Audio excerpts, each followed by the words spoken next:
Good. So good afternoon, everyone. Abisola, you can check. You should be live on your platform now. Mhm. Good. Thank you very much. So we're expecting an average of 2,000 to 3,000 persons listening to us. So get ready, guys. Okay. So welcome everyone again. Let me start on Instagram because I'm streaming on Twitter, on YouTube, on Instagram. Just give me a moment. Just give me a moment. Instagram. Yes, so Instagram is live. Okay, guys, thank you very much for coming, and I say welcome to our audience today. We are discussing a very important topic: graduate moms and graduate school. Joyce brought that topic, very sweet topic, and so I added it: how to survive as a parent in grad school. So today we want to dissect exactly how women feel because it's a topic that is not really talked about. Everybody just want to japa. Do you want how do you get admission, scholarship, blah blah blah. But when you now eventually japa, what are your expectations? Especially for moms in the US, where most likely they will not go with their, with their family, initially. We want to explore what are the dynamics of this, graduate thing. How are they coping with studies, with schools, with family responsibility, and all of that. We meet today. I have my moderator Joyce. Of course, you guys know Joyce. Joyce was here last week where she had to talk about her experience, and also Mutiat. So today we are talking about something entirely different. We want to, see what exactly happens in grad school as a mom. And I've told my guests backstage that they should be as raw as possible. They should say it the way it is because honesty helps people. It gives people expectations, and they are able to find their own path. So I'll give the mic to Joyce. Me, I'll be putting him out, took him out once in a while, but I'll give the mic to Joyce. Joyce is the moderator for this, and my speakers are here. She's going to do that, and then I'll be here. So I'm going to mute myself, guys. So Joyce, you have the mic. Yes, you can fire on. Okay, good afternoon, good evening, everyone, wherever you are watching us. My name is Joyce. I am a PhD student in the Department of Global Gender Studies at the University at Buffalo. And I am here with amazing humans, amazing colleagues, amazing friends who are also PhD students and their moms, they are wives, and they have a lot of identities. So today we are going to know who they are, dissect their lives like properly. And so if you're watching us, if you can hear us, just put in your comments. Where are you listening to us from? Are you also a parent who is thinking of grad school? In Yes. what capacity you are? Just put it in the comment section so we know everything about you too, as much as you can share. So I would like the panelists to Before you go, introduce.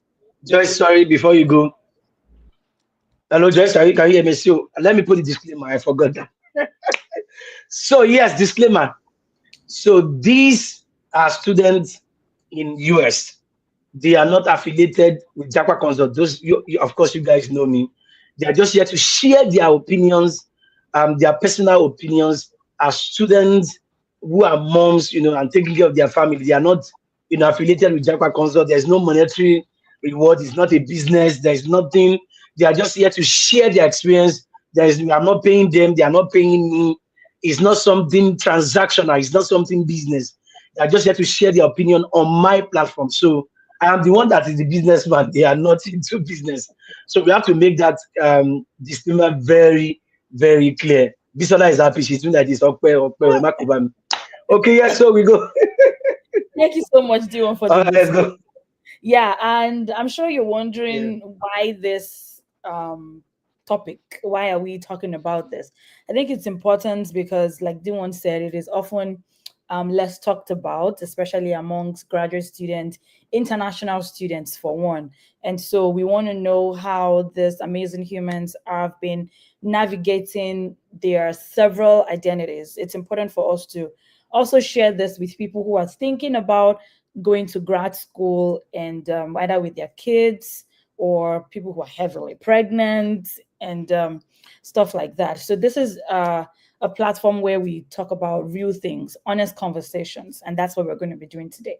So quickly, I want the panelists to introduce themselves, their names, their programs, their identities, and one thing that you can share about your family dynamic, whether they're here with you in the US, they're outside the US. I mean, something that you're comfortable sharing. So, who is belling our cat?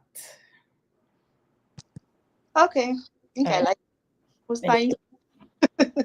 Hi everyone. I'm so happy to be here because this is an issue we've been talking with Joyce about time, sharing some of the challenges of graduate mom. So my name is Diwen. I'm a PhD student in languages and classic. I'm in my third year PhD. The PhD candidate, sorry. Candidates, uh-huh.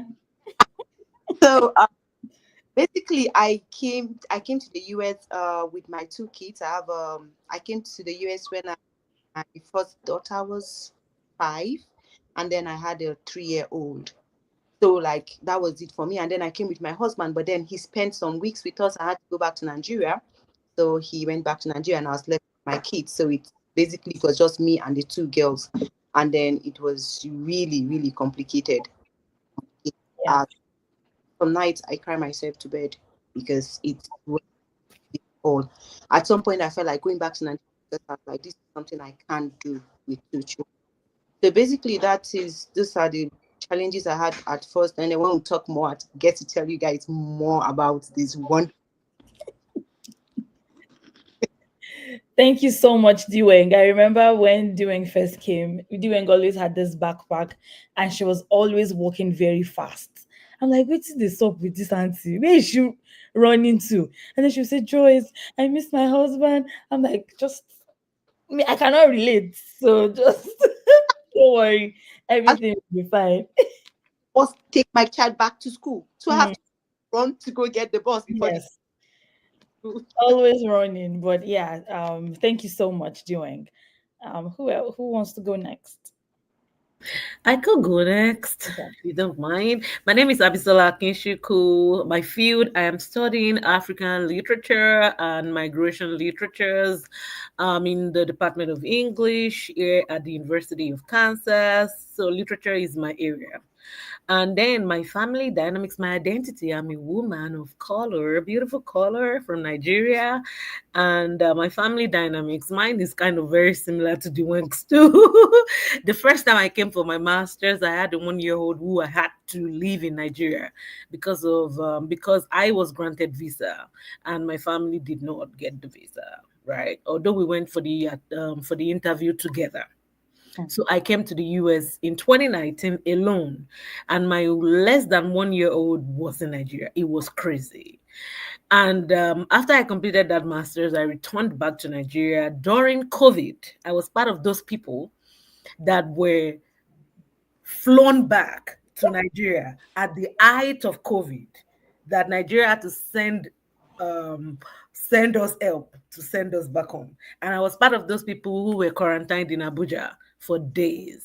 Right, yeah, and then I graduated in Nigeria, completed my master's in Nigeria, then reapplied for PhD, came back in 2023, and this time I was so lucky. I came in with my child that was denied visa. I came in with her and another one. So I had a 3 year old and a 1 year old when I started my PhD. And thankfully I had my partner with me too. So yeah, that's my dynamics.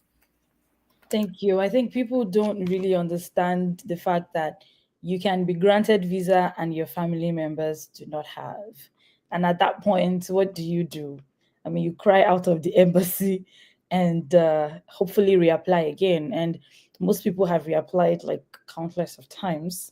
But thank God you're now here with your whole family. So we're going to know more about that later. Thank you so much for sharing. Okay, I can go next. Yeah, so my name is Tolulokpe Mabayoje, and my story is kind of different from everyone's story. So I'm a PhD candidate. I'm in my fifth year now. I'm studying molecular biology, at the University of Alabama. And so I've experienced, I would say I've experienced all the uh, three different phases in my PhD. I was one single while doing my PhD, and then I got married, and now I have a child. So, so I've experienced all the three phases right in this PhD. So it makes the journey, quite unique. And also, I have my partner here in the US, and another dynamics to it is my partner is not with me right now, so I have to be with the baby alone for some time. Yeah. I witnessed the faces. Yeah. And I'm still witnessing it. Yeah, Yeah. I think another thing is you and your partner can be in the same country but Hmm. different location. Yeah. And then how do you deal with that? That's another issue. Thank you, Tolu. Um, Hi everyone. My name is Zara Lola Adedayo. I am a PhD student in Oklahoma State University. Similar to what Miss Abisola is doing, my interests are in post-colonial literature, migration studies, African American literature, and African literature to be precise. And yeah, my okay. Well, she said identity. I am a woman. I haven't changed that, and I hope to remain so. Yeah, my pronouns are she, her, hers. And what else? I heard most of you saying most of my panelists or like my my colleagues saying partner. I don't know if I'm going to be so traditional to say that I have a husband. Yeah, because I am still not used to the term partner yet. But my own dynamics actually kind of, I think it's different in the sense that I initially had no plans to come to the US because I had started a career already. I am a master's graduate of the University of Ibadan, and that's where I met my husband. We're both in the same department. He's doing linguistics, I'm doing literature, and yeah, we met there. And later on, after our studies, we got married. But I was more fortunate, anyways, to get a lecturing job back in my home state, Akwa Ibom State, University of Uyo. So I started my lecturing job as an assistant lecturer, teaching some literature courses, while my husband was a proofreader and an editor in one of those publishing houses in Ibadan. I've forgotten the name right now. Yeah, so but he still had Japa plans. And I'm like, okay, no problem. If it works, we go. But it wasn't like the bottom line for me. So God so made it possible that he had admission to the University of Alabama. And we actually planned to I am still attached to home back home, but we plan to. I'll come and be visit. Like I'll visit. You try to stay, get your papers, then I'll join you. But 2022, ASU, most of us are Nigerians. Yeah, okay. ASU had strike, and this time around it was, or that time around it was indefinite. Like we had a meeting with all the other universities in Nigeria. We went for some of these meetings and we decided that this time around we're not going to listen to the government. So I'm like, okay, this is my time to explore America. So we didn't know when the strike was going to end. And so I had to try a visa, came on an F2, and I came here. And nature happened and I got pregnant. And I'm like, okay, why don't we stay here and just try to do my PhD at the same time, instead of going back with the baby, and voila, here we are. So, but I later got a transfer because, again, partnership stuff. He graduated and I was still running my studies. So it wouldn't have been a wise decision to actually pay rent in Oklahoma State University and pay rent in University of Alabama. And the people I knew in University of Alabama, case study Joyce, they were graduating, and I wasn't really bonding with the new faces who came. So it was a wise decision to actually join him in OSU so that we'll pay one rent and we'll raise the child together. So yeah, that's it. Hmm. Thank you, Zara. Zara came to do Shena away. I've been waiting in the column. Now so she she hook. But Okay, now I understand. Now wait match you want to do. yeah, Okay, exactly. okay. That's the hook. Go And on catch am. Okay, eh, okay. now she's here Okay. permanently. Thank you, Zara. Oh, okay. Our Hello, Oyinbo Pepe. they play. Hello, everyone. My name is Mutia Tosman. To be honest, hearing you guys talk, my heart is already heavy because I think this will be the first time I'm really talking about my journey. Because you know, when everybody just look at you and feel like, oh, she's a very strong woman. So I've not really had a chance to talk about my struggles. Like, I just showed it. So yeah, this will be very emotional to be honest. So a quick one about me. My name is Mutiat Hosman. I'm a PhD student in data science and analytics. I came in for my master's program in statistics and data science, but I'm done with the program, so hence the PhD part. So my story is completely different in the sense that when I came in, I came in with my 3-year-old son. He was exactly 3 when we came in. So, and at that time, I didn't know I was weeks pregnant. You know, the visa joy you would just lose God, like, especially with the story behind my visa. Mhm. Yeah, so it was joy. Let us flex. Yeah, at least you are going, and yeah. So I don't know. I was already pregnant when I came here. So imagine coming into a very tedious program and then with a 3-year-old child, and then you find out you're pregnant without your partner. My partner did not come in with me. So it was a struggle. Oh God. And for my profile, you cannot you academically you cannot fail because of the standard you already set. So integrating all of this, it was tough. Oh, it was extremely tough. But yeah, so I went through the whole pregnancies alone. When I was in my final, let's say maybe 3 to 4 weeks, then I went for a checkup and the doctor was like, "Oh, I don't think you'll be able to have this baby yourself. Is your husband here? Have you been, of course it's expected because I am married."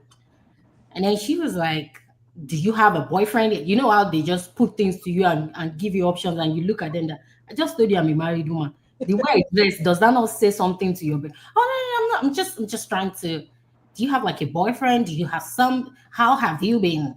I said, I've just now God. You know that now God. Now God. Oh, she said, so she started giving me options that she doesn't think I'll be able to bet the baby myself. Like, CS, she just, they will give you options. And I told her daddy that I will have this baby myself. I will not go through any of those things. So I came back home. In fact, from the hospital, I started researching on Google how to induce labor yourself, things to prepare yourself. And then I went into the store. I started buying all this natural infuser, this raspberry tea, just a lot of it. Then I came back home. I make it pineapple. I bought it in batches. I sliced everything. Then I started drinking, dancing, drinking, dancing, jumping. That this baby, you shall come by yourself. And to God be the glory. The boy is over a year now. He's a year and it's a year and it will be 3 or 4 months. A year and 4 months. Yeah. So it's a lot. So if you ask about my identity, I'm I'm a woman. In fact, I should say I'm a girl because at times you just want to be a girl. Kí ló dé tí wàhálà fẹ́ pa mí? Kí ló ṣẹlẹ̀? Eh? So I just want to be a girl, like considering the lifestyle that you are used to before you have to shoulder all these agbako responsibilities that you cannot run away and say, I don't want to do today. It's a lot. But I guess as we unfold the sessions, we'll get to hear more. Thank you. Thank you. Being 30 minutes for introduction. as in being pregnant alone is a journey. Then having doing it by yourself is also, I mean, you all are strong, and I don't mean strong in the sense of, oh, you can take all the craziness of the world, but being strong in the terms of you desire it and then you stick with it. I mean, maybe you are expecting me to introduce myself as a mom of five. I'm still single. I don't have a child, and I think it's my fear of going through this phase that actually made me think of this session, just to learn from the experiences of other people and for people to tell me you can do it. So, Right. so let's get straight into it. Thank you all for your introductions. Um, my first question is this: can you briefly introduce? You've introduced yourself. Can you tell us what your graduate school journey is?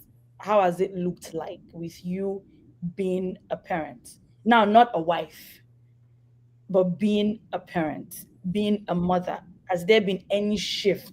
Of course. But I want you to walk us through that shift. What has happened? How has it been ever since you birthed that being and then you looked at the being and said, this is mine. I'm going to keep you safe while being a graduate student. I think go first. Of really into questions you ask. Like for me, it was really very difficult because first when I did my master's too. So when I was doing, I pregnant with my, and I knew how difficult it was because I was in with pregnancy. I did my December and I gave birth.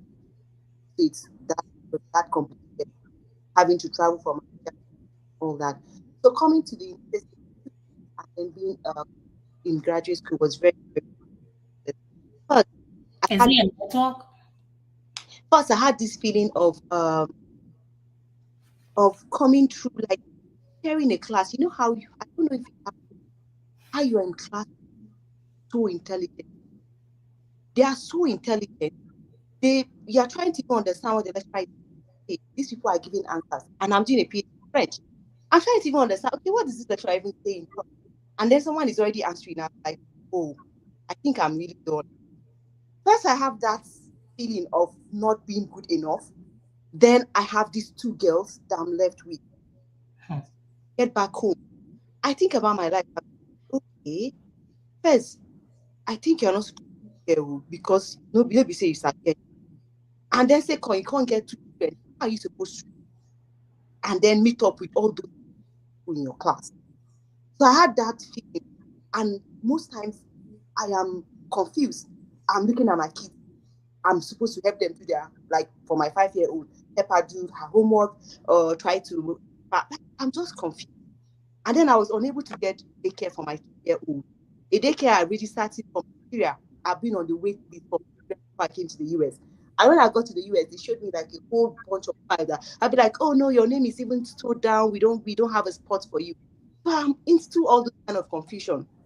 And I'm supposed to I have reflection paper for every ah, it was the toughest thing done. Like most times I have to try to went to bed early and then myself early wake up of the night when to be able to have quiet, like to be able to. And then most times when I wake up to read, I'm not able to read because I'm thinking about where will I keep my 2-year-old when I'm going to class the next day? How am I going to stop with my evening classes running after the bus? Because the bus dropped my 5-year-old by, and graduate class starts by 2. So like Mm-hmm. those complications were me, and I was just at some point thinking about going because I was like, I don't think I meet up with all these challenges. I went to my sister, I don't think I said I'm not doing not surviving. First, I don't understand what's going on in class, and second, I don't understand what's going on and all that. And she sent an email to everyone in the department. If anyone is able to help the rent, if anyone is able to help her with the baby, if anyone is able to help her get here and all that, all those things didn't work. So it was really difficult. or for me. But at some point, guys, how how able to use my so well, be able to, and at the end of survive the end of the semester, I saw that I really make topping my class at some point. Mm. How I don't know. So it it was yeah at all, guys. Like most times I go to bed, I cry out, I be crying out. And one bad thing that I noticed was I didn't think about my were going through. I was concentrating on just me. I was just it was me. It was difficult for me. Difficult for me to read. It was difficult for me to adjust. My accent can't understand me. I can't even like trying to find my spot space, ignoring the fact that my kid, my 5-year-old, was also trying to find my kid. You know, I had no idea till I got to school and all that. And one day I was crying. I was like, so how do I help when I can't even help myself? Right. So it was both like good moments that I'm happy that I'm doing a PhD, happy that I'm living Nigeria, and another moment of trying to, to not just I was so helpless because I was like, I need help myself, and I knowing the fact that I need help. Right. Whew. Thank you. Um, that's very deep. I mean, excuse me for smiling. It's just that it's been a journey, right? But now we can all look back and say, oh, I went through this, but now it's paying off. For someone who started with that struggle and now gets an award of best outstanding graduate student award at the University of Alabama, like I am so super proud of you doing. Yeah. Let me throw a question to someone. If easy, do am if easy. If it is, you run now. Tolu, so I just want to ask a personal question, and then you can then link it to what we've been talking about. What was it like for you navigating pregnancy and early motherhood in the middle of your program? I mean, you had your child in your fourth year, right? Uh, So how was it navigating that pregnancy, that early childhood period, and being a PhD candidate? wow. So every time I look back at the things I went through, through the process, it makes me feel like, how did I get through all of this?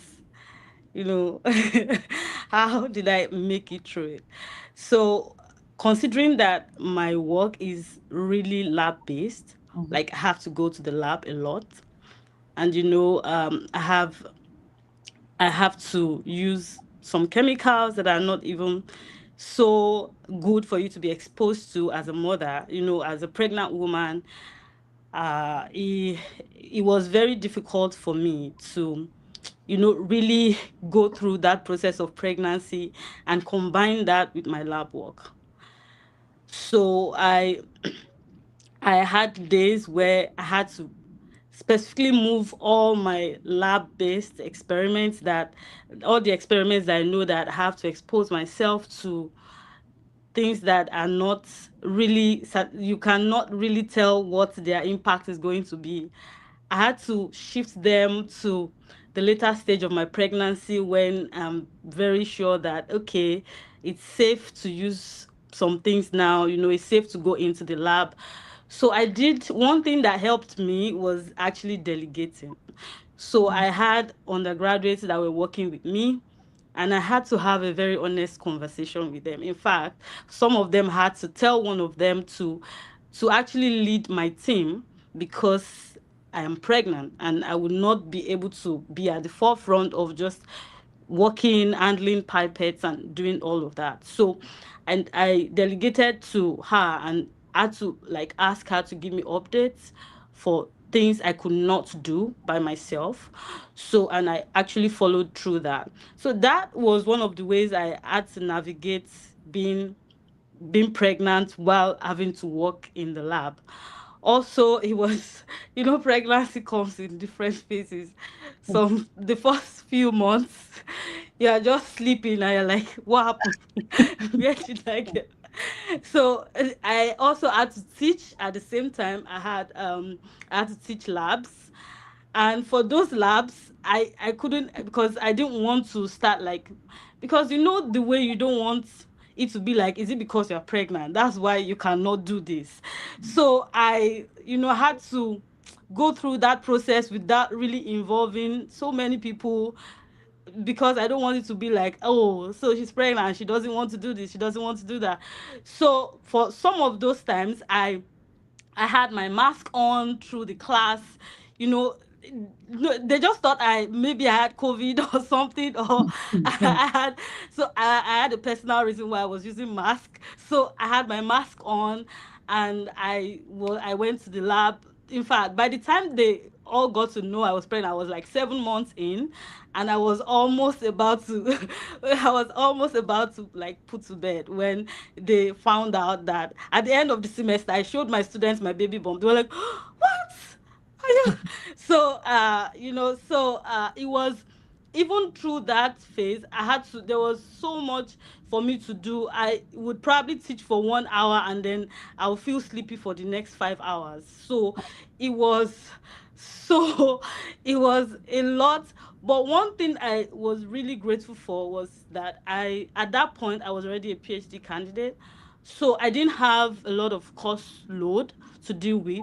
So I didn't have major exams. I only have to do my research and keep on doing my research. So it was a little easy for me to manage that situation, because I'm not taking exams. So that made it really easy for me to navigate that part. But in total, it was very difficult. It was one of the most challenging phases of my PhD program. Yeah. Thank you. Would you think that if you had not had a child um Mm. in that early phase, would you think your program would have, maybe you'll have been done? Or I just wanted to know, like, did that pose a strategic challenge to your program, as like you said, you're about rounding off your program? Ah, so I have a mixed feeling actually. Sometimes I feel that way, sometimes I don't. Okay. So sometimes I feel like, maybe if I just waited and then I just complete, maybe I'll be done with all my research, because aside that I had my lab work that I had to pause or shift. I also had a mat leave, that period of just waiting with the baby. So I was just calculating all those times. Like, Mm. I feel if if I had all this time, I would be done with all my research work by now. But at the same time, I also come to realize that some level of efficiency comes with having a child. Mm. Like, you just become so efficient on some levels.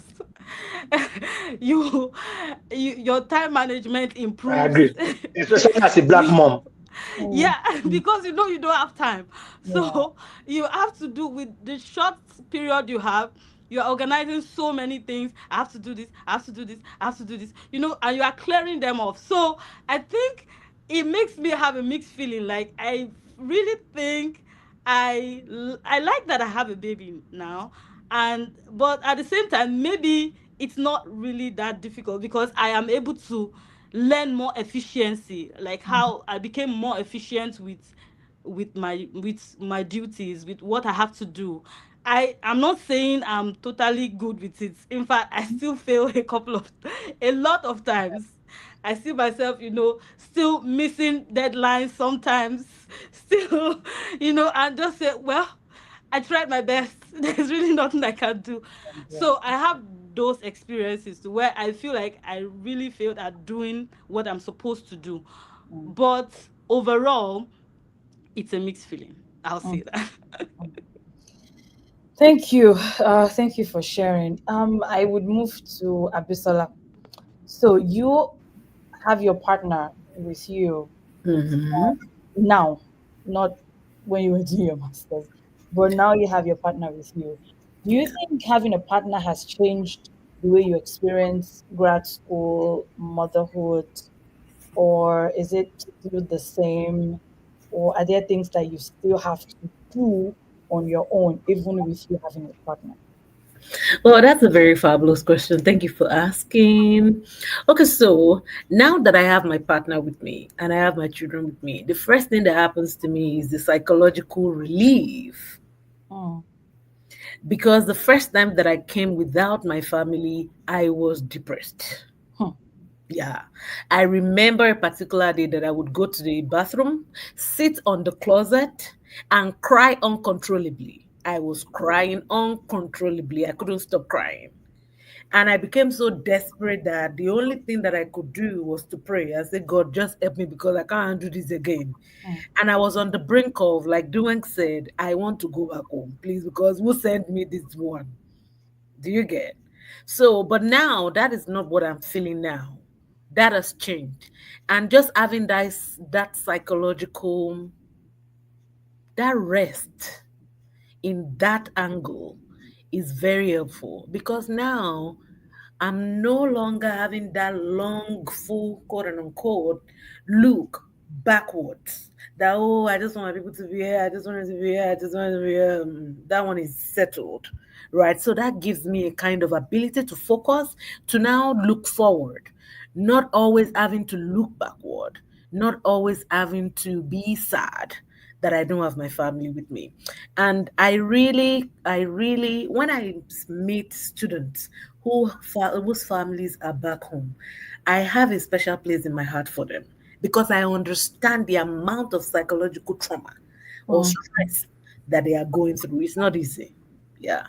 Okay, so now that I have my family here, it helps me to be focused, like I said. But now the dynamics have changed. Then I had my time. I Mm, could do my things, right? But now I have added responsibility of catering to my toddlers, right? It is beautiful, but I must confess to you there are many times that I'm stressed out, right? And because unlike at home, you have people to help you, you have family to come in, mm, you can even drop them off at their grandparents' place, right? But yeah, nothing like that, right? So they're always in my face. And then Dwayne also mentioned childcare, right? Having to put them in school very expensive because at that age, their school is the most expensive, right? Yeah, mhm. having to sort out scholarships for them. And I attended a program What recently where, scholarship too? yeah, for us to be, for me, let me just say me, for me to be able, for I and my partner to be able to fund the children to school. My stipend cannot even fund one to Hmm, school, right? So how do I get scholarship for that child, for that 2 year old, for that 3 year old? That's something that I'm thinking about, right, as a parent. So those are all the things that I have to think about. I have to think about the financial implication. I'm so happy to have them, but what about the finance? And how can we sort for other options of funding the academics? Because it doesn't make sense for me to be teaching other people and my children are not going to school. It cannot even happen. mm, mm, Right. So that's another dynamics to it. One other thing that I really appreciate having my partner with me for is now I'm not the only one carrying the load. He's also there to help. He helps to parent. There are times that I have to go to class to teach. My husband is there in case they have a break and the school is not open, and I have to go and teach. My husband can be there to help take care of them.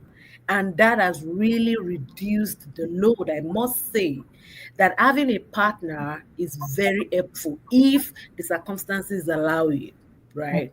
So that would be my answer to that question. Okay. Thank you so much. For those who are wondering, I mean, partners are also husbands. So in our own context, they are husbands. Yeah. Thank you. Um, Mutiat. So you have two kids. Um, just is your husband here with you in the US? No, my husband is not. Oh, not here. Okay. So how have you balanced the demands of having two young children alone with grad school, with motherhood, with having to pick them in school? I mean, just walk us through in few examples. How have you been able to navigate that on your own? The honest truth is, I mean something like a day in your life as a graduate Yeah, mom. as a graduate mom, yeah. so the honest truth is, I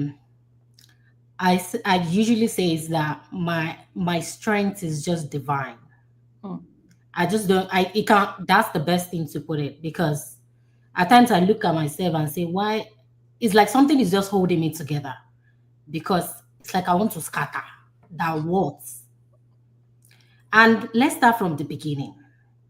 When you come into graduate schools, in fact, let's take it back to Nigeria. Firstly, the kind of husband that I have, hmm, God will bless him. amen.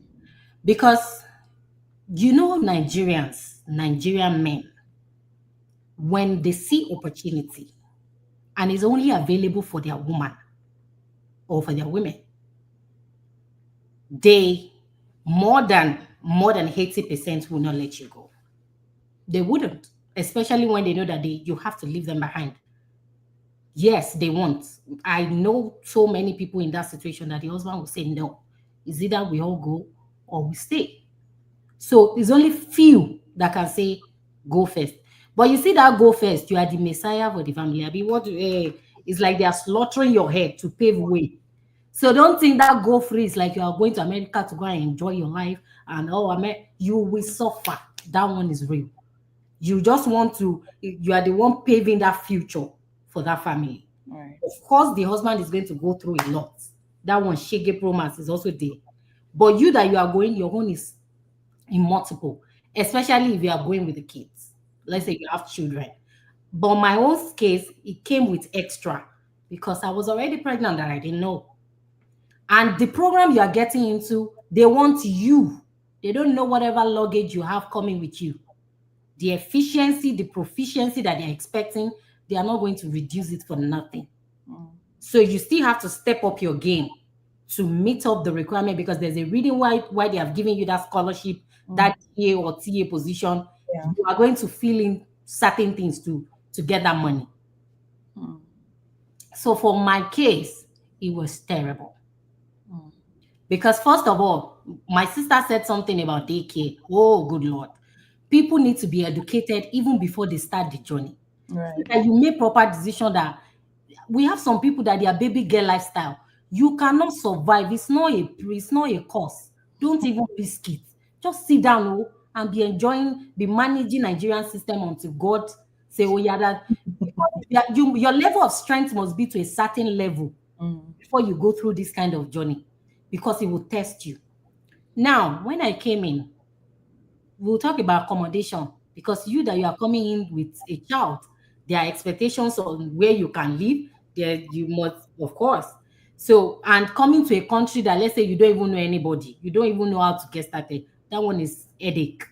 Secondly, where are you going to put that child so that you can go for your classes? For me, I was taking my son, a 3-year-old active son, to class. to class. Jesus. Alami will pull the chair while the professor is teaching. So, oh God. So let's talk about you. You must be seen in that class. They need to identify you, that because they tolerated a lot of things for me. And when I look back now, because when they see that you have that skills that they want, Mm-hmm.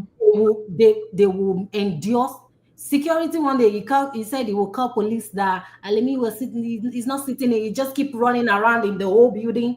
And me, I was in class. I will go to restroom like 10 times. I will go and be preaching to him. Alemi, please, let mommy finish this class. When we are done, we will go back. So I want to go back. Let's go. I'm just playing. Hey, I will carry cartoon. That time I don't even have SIM card, let alone I will have internet. It's the free Wi-Fi that I'm always. So if that thing should glitch once like this, he will shout inside class, "Mommy, it's not working." Ah. Oh God, you cannot cover his mouth. You cannot even beat. You cannot. I say, who? Sorry. So okay, come here, baby. You know that, come here, baby. Just Mm, you are boiling inside. The professor will look at you. At times you say, okay, babe, let's go out and go and sort. Oh, it was terrible. It was pretty bad. And then again, for my own case, I had the privilege because oh, shout out to a lot of people that they were there for me, because you need people. Mm. You cannot go through it alone. You will break, because we also have limits as human being. You will get to a certain limit and you will just shut down. That no, this is enough. So for me, it was really it was the experience at first. Let's say my first 6 months, it was terrible. Me and my son, and I was like Mrs. Tolu, when she was saying her own pregnancy. Hey, I will finish class. I'll go and lie down outside. I'll just pull my head. Alami will be running around. I'll just say, "Don't fall down, please. Mommy needs to rest." Outside in the school, just one of all these free placements that you can just sit. I'll just put down my head here. So childcare, he was following me to for my classes for about 3 months. Because firstly, I could not afford it. It's not at times you will have money. When you eventually raise that money, they will tell you that you're on waiting list. Right. List, you can be there for 4 5 months. You Right. will keep calling different people.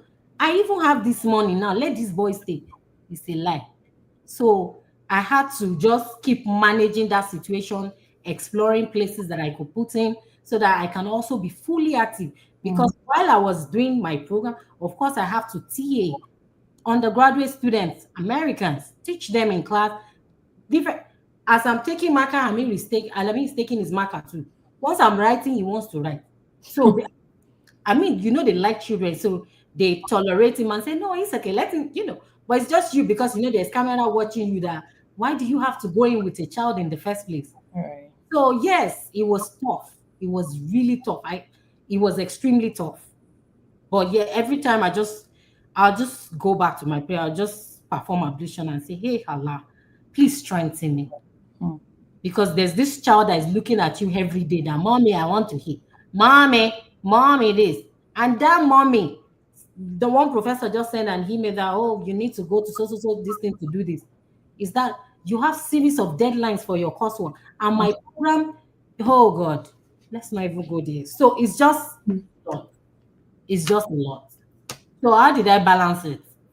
That's the question, right? Yeah. My story changed, let's say, maybe 2 3 months after my program. When would you just pray? There's a verse in the Quran that Allah said, when He supports you, even somebody that they don't want to help you, they will just say, why is she struggling? Let us just help her. Let us just do this one for her. Your enemies will be Even your enemy will comply at that time. It's Mm-hmm. prayer. Mm-hmm. So I prayed a lot. So there's one woman, I don't know if she will ever see this video. She's my sister now. Then she just met me. She said, oh, no, you need help. That's what she said. Even she's way older than me. She cannot survive this. She's older than me. She has 2 children. She cannot survive this. In her home first year, she didn't come with her children. She came here alone. They brought her children later. She said she can never do that. So before they even realized that I was pregnant, because I could not confide in anybody, and I was still pretty early. So I was just trying to, because I wear free dress, so you cannot know unless I tell you, oh, I'm going. So she said, okay, this is what we are going to do. If you need what time, there's Mr. D1. You remember there was a time, Dr. D, sorry, the time that I reached out to you that I was just frustrated.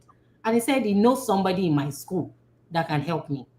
That person is not my neighbor, it's just a few blocks away to my house. Wow. Oh, God is good. Then this man called me. I don't even know where to go to do registration as an international. Where will I face? I don't even know the school. Then he just called me. Okay, let me come and pick you. Then he came to pick me up from the address where I was. So when he was showing me around, these are the things you need to do. And this man, he will that time I was so hungry, I don't know what to. Oh God. I got to it. It's like I was panting in the car. He said, am I okay? Yeah, no, okay. Something. He just entered the wall. He just grabbed some things and say, take water. He didn't know I was pregnant. So I just ate those things. Alami was in the car shouting, a 3-year-old boy, what do you expect? So yeah, so people came through like that, him helping me at least navigating registration, settling in. That was one. Then that's my sister. When she came in, she would pick Alami and say, okay, this is my own schedule. let me see your schedule. What time is your lecture? Okay, let him stay with me so time. Go. Taking a child to class is a no-no. It's not good for. So she will babysit him. I'll quickly run and go. You see, oh, one day while I was still taking Alami to school, we finished class and then we were coming back. So I was taking this GRT bus. I didn't even know how to navigate. I didn't know how we were supposed to stop at the social junction. The thing just carry us go. The man was telling us that this is the last bus stop. I say, hey, Ah. last bus stop. I thought you would take me to my house. My sister, when I came down, that was the day I learned how to use Google Map. I will now be doing like this. Hey, we suffered that day. I was crying. I removed my sneakers, carry it, and I was crying. My boy was, mommy, I said, hey, if I carry you, I go bend. But we just did like we walked for almost 1 hour before we got home. I got home, I just sat down on the floor and I was crying. Why? I should just go home. What's this stress about? But God is good. Resilience, oh God. In short, it's been a lot. It's I cannot even finish it, to be honest. But we thank God for grace, for people that they were so supportive and they just rally around me. Different people going to different daycare to check if they have availability, and then eventually. So yeah, so it's been a long managing. People came through. You have to channel your inner strength because it's there somewhere. You just need to activate that thing one way or the other. It must come out. So that's it. That's it. Ooh, thank you. I don't even know where to start in summarizing what you have said because it's a whole lot. Having a child in this country without a car, even as a single person without a car, is crazy. Let alone having a child without one is another level of craziness. For those who are dropping their comments in the comment section, thank you so much. Debbie, Tomiwa, it's like we are still going to do another panel of women who left their children at home and then because it's another level of psychological and emotional torture. If you have your questions, please just write it down. Oyana, We'll read it to the audience, to the panelists. Zara, I see you're feeding Bobo. I can see you blowing spoon. My question for you is this: you had a life in Nigeria, earning well, apart from like the ASU strike that you mentioned. But then you had to. It looks like you having. Correct me if I'm wrong, but it looked like you getting pregnant was a deciding factor for you to come to the United States and stay permanently. Yeah. So starting grad school with this big shift, because it's not like you were pregnant, it's not like you were in the program and then you were pregnant, but then you started your journey with pregnancy. I remember those days when Zara would call and maybe you should be the one to tell your story. Wherever she would call and cry, she would say, Joyce, I'm tired. I want to even step out of the house and come to your own house just for us. And she needed to also sleep. Like she wasn't sleeping. We would tell her, Zara, when the baby sleeps, you to sleep. But I think it was a bit difficult. But yeah, with that shift, what helps you settle into academic life as a graduate mom, as a child, as a mother to a now active Hmm. Bobo? How was that like? Hmm. The active is even talking inside this You room. can hear. Hmm. Everybody know that I have child. I'm coming. I'm coming. Hmm. I don't. Is the I'm not. I'm literature, right? So I don't know the right linguistic term to use, but I wouldn't want to term anybody's story as sad. Mm, But what I've heard so far is like everybody has superpower here. Like yeah. if, Mrs. Dillon was breaking at some point. Well, it was moving people to tears. Mrs. Usman, bro, like everyone, Tolu, and I'm like, okay, so that means it kind of it gives me this I don't know the word, not assurance, but like some sort of like empathy Sukkot, let me use that word. or consolation that I am not alone. I think it's Liverpool that used to say you will not walk alone. So Never walk alone. yeah, so I'm not alone. Yeah. Okay. I'm gonna throw in a little bit of my personal story here. Again, if you remember, I said that I wasn't interested coming here in the first instance because this feeling that back in the days, take for instance Buche Mecheta's storyline. There's this feeling that comes with you having your own money, making your own decisions. So I'm like, okay, my husband is coming abroad. Let me stay in Nigeria and be making my own decisions. Ever since I was born, I've been in my parents' house. So now it's for me to stay on my own and just make my decisions, be an adult for once. But then the ASU strike happened and I had to come. Now, when I came and it happened, and I'm like, let me go back to Nigeria. Let's not try to. I don't know how far this is gonna go, but I mean, like this session or what we are saying right now is gonna go. But in as much as we try to talk about the stress we're going through, we also need to know that there is an end goal. There's an end, like there is something we're looking forward to. So my husband told me, why are you going back to Nigeria? You don't need to go back to Nigeria. And I'm like, I don't even know jack about raising a child. And please, I would like to have my mom here.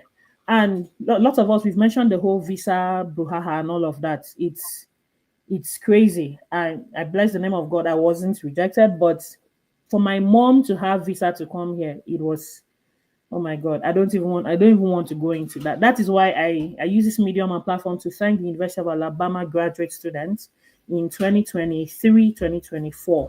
They were really, like Mrs. Usman mentioned, they were like, you can't do it without people. So, but I mean, my husband's end goal was we are going to have an American citizen. Now that it's before, not knowing that this kind of wave will come now that they've ended it today. So at least for the records now, to God be the glory, we have one in our house. Even though we don't have, we are still on F1 status. But that was my husband's end goal. I'm like, okay, let's look at it that way. Bro, he wasn't going to class with Bele. And the beautiful thing about being on the, though it's not good to have too much weight, but the beautiful thing about being on the heavy side, on big side, for those of us that are thick, is that people will not know that you are pregnant. So my professors did not know that I was pregnant. I had to be the one to tell them when it got so tiring. But again, all thanks to God, my husband is in the same department with me. Um, most of my assignments, he did it for me. So imagine if he did not, maybe if he were to be in the sciences like some of you here, and I would navigate it alone. So my husband did some of my assignments for me. Sometimes I'll just need to explain, oh, this is what you have to write, this is what you have to write. Sometimes he will tell me he's saddled with his own. So it was a lot on my own husband, more than I think, should I say, mentally on him, because he has to think now for two people. He has to think of the clothes the baby's gonna wear. He has to think of how we are gonna eat, we're gonna pay our rent and all of that. And he's still thinking of academic exercises. It wasn't fun. And to think that when he started, he had this kind of budget, that okay, once my stipend comes in, I'm going to send some to my parents, I'm going to send some to my wife's parents, and I'm going to use the rest to pay rent. But when I got pregnant, we stopped giving our parents, our family. In fact, they were very understanding. They were like, you guys sort it out yourselves. And so, again, the whole process on, but I heard from some people that you people don't need to stress yourself. You can actually, I don't know how it is in other states. Well, comparing to my current state right now, comparing Alabama with my current state, Alabama, Tuscaloosa, the town, the university town, was friendlier. So you could get some baby stuff, not used, free stuff. That's before you give birth. But seeing the people that are here in this Oklahoma, um they're going through, in fact, automatically when you get pregnant, you have to create a registry. Then you have to make sure that your insurance is not going to pay. When I gave birth in Alabama, I think they paid up to 80%. But here in Oklahoma, what I'm hearing is about 65, 70%. So that means states and states. So again, I had the opportunity to use free healthcare services, but my husband likes to do things by the books. And he's like, if you use any free healthcare service, when we are going to apply for a green card, if they now say that you are dependent on the state, that you don't have anything to offer. So No problem. Wow. After arguing all of that, we had to use our stipends to pay the remaining that insurance paid. But what happened? I didn't know because my husband doesn't really, I'm the opposite of my husband, he doesn't talk. But until someone came and told me, after I had given birth, someone came and told me that my husband has now been tagged the sleeping PhD students. How? In the library. My God. Anytime the African students used to come, they had to make a schedule for like 2 weeks. Tomiwa is aware. They had to make a schedule for like 2 weeks, Joyce. And like they as in these people were very sweet. It is you nobody does life alone. So I mean, I'm not saying anyone here has bad character, but wherever you go, try to I don't know if I was nice, if the niceties we got was from my husband or was from me. I don't know. But the African students were super duper nice. One of my craving days, Joyce and her friend had to send me jollof rice and fried rice. Now, after I gave birth, because they knew my mother could not come, they had to create a schedule. They said, okay, who does not have lectures today? Please, can you go to Zara's place? They will come. But the kind of child I have is a very mysterious one because the time the child is supposed to, be awake so that they will take care of him while I sleep. Is that's the time that my baby is asleep. So my baby sleeps from morning till night. Once it's 12 a.m., we are doing night vigil. That is how my husband was tagged the sleeping PhD student. Every time he will say he wants to read, he will go to the library and Goga's library and go and find a corner and sleep. Till one of those times, they almost like he was the last person, like, you need to leave here. So someone came and told me that my husband Victor used to sleep in the library. I'm like, it hasn't gotten to that point. But these were our struggles. But interestingly, again, the gift of good people. The professors that I had after I gave birth, I remember one of those times in class. In fact, the period, after I gave birth, English department had to send me breakfast for a week. I'm like, okay, praise God. But it's not like African breakfast. It was chicken and chips and all of that. But I still appreciated it in good faith. Now, they all told me to. They all came together and said, can you just try and be turning in your assignment? You don't need to come to class every time. So I decided to utilize the opportunity and be resting. But my husband said, you don't need to take advantage of people's niceness. Try and be going. I had to go. One of those days, my breast parts were full and my clothes were stained. Professor Trout had to call me. I didn't know. I thought he wanted me to answer questions. So I started answering questions. I said, no, no, you come to the front. So I came. He said, it seems your baby needs to suckle. I'm like, I want to find it offensive. Like, I don't know, bro, are you looking at my chest or what? And you're an old man. So he said, no, no, look down. So I had to look down and I saw that my right breast was, full. I'm like, oh, I was highly embarrassed. And, I had to wear my school bag to cover and take a walk, you know, back home. So it wasn't really okay. Like I said, two struggling students, right? But again, the gift of good partner, right? My husband really helped. But I know there were nights that I would sit down and cry because I had a boy. So the whole circumcision thing, where I'm from, we do it on the 8th day. The struggles of when the boy will cry, and I don't know how to, clean him. And the navel, it was a struggle. So Google was our friend because um, ask everybody or ask every time, how do we do? So we asked Google, why is the boy in pains? Why is the boy's penis redder than the body? What do we do? What bandage do we use? And it's not every time you go to the hospital. So that, I remember those times I used to wish, oh Lord, I wish I had given birth to a girl. I wouldn't go through this circumcision shit, right? But we thank the Lord. I mean, future babies, if I happen to have boys, I know that, okay, now I don't get me, if I don't get PhD for taking care of a boy child. But now moving again to OSU, like I said, states and states differ. States and states differ. It wasn't the same kind of warmth and ambience I got when I was in Alabama. And the whole daycare thingy, I didn't know that if you're planning to get pregnant in the US, even if you don't have a name for the child, even if you just want to call the child, even if it's Donald Trump, you want to call the child, just go put down a name in a daycare. and know that you're gonna have a waiting period. I didn't know that. So when I came, I almost did what Mrs. Usman did. I almost did it. I almost took my baby to the daycare until to class. But when I saw that, I mean, with all due respect to those who have people here in Oklahoma or those who have been in Oklahoma, I'm talking about based on my own experience. I didn't know that this place is the R word, highly R. So some people will be cool with it, some people will not be cool with it. And I saw the eyes they were taking to look at me, and I'm a black person, and my child is black. So, but my husband, like, I don't want us to upset anybody. So you know what? My husband will take courses that do not even align with his own field, just so that he said, okay, Zara, I will take courses Monday to Wednesday. Or Monday, you can take courses Monday to Wednesday. Courses that do not align with mine, just so that one of us will be back on Thursday to Friday until we have a spot in any of the daycares. So that's how we're doing. If you ask me what statistics has to do with literature, I mean, I don't have what does I but I had to take it. I had to take statistics course. What does it have to do with literature? No, because I had to take it so that one person, I will be in school, I will have a course to take that semester. My husband will be at home to take care of, the baby. Yeah. So my 2 cents for that question is that states and states differ.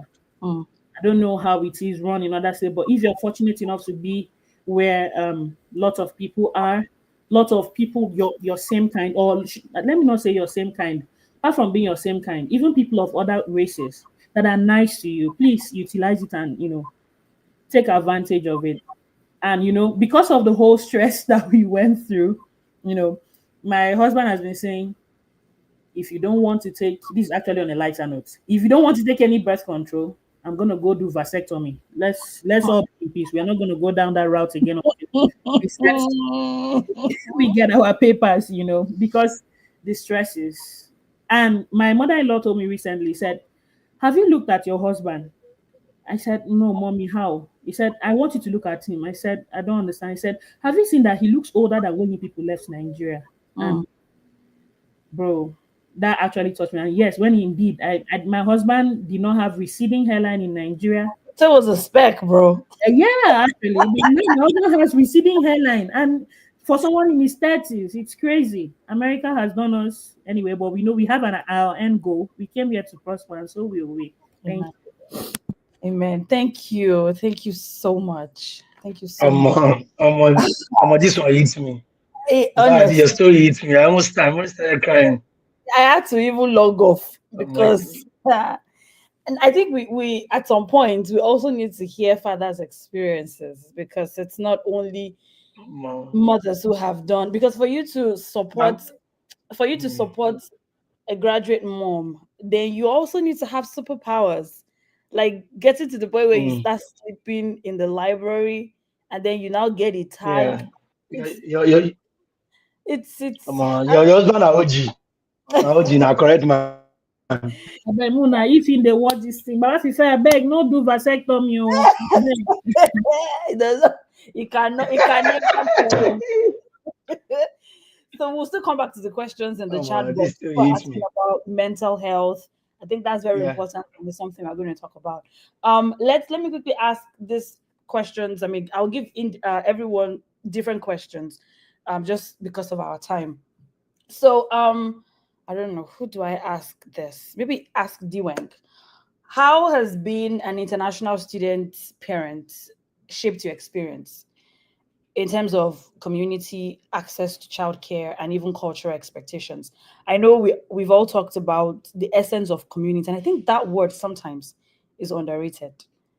Community is everything to, even if as a single person, community is very, very important to me.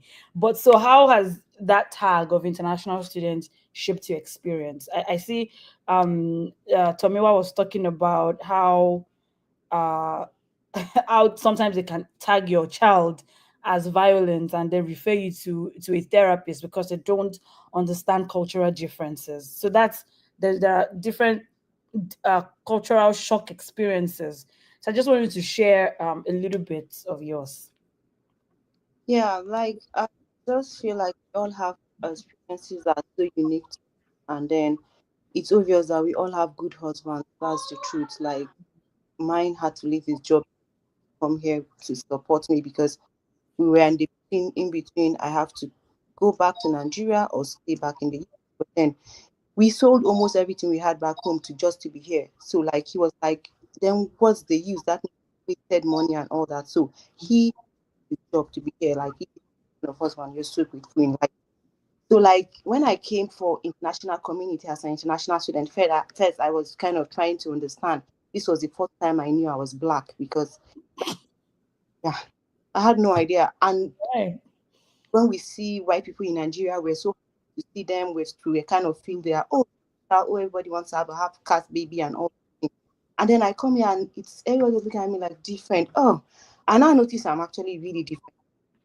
So glory to the Students Association, as Zara said, like they've been so helpful. They've been so helpful. Like I don't think any university in the US has this kind of African Student Association that we have in Alabama, because like I've spoken to a lot of graduate students that are outside Alabama, and the story is really different.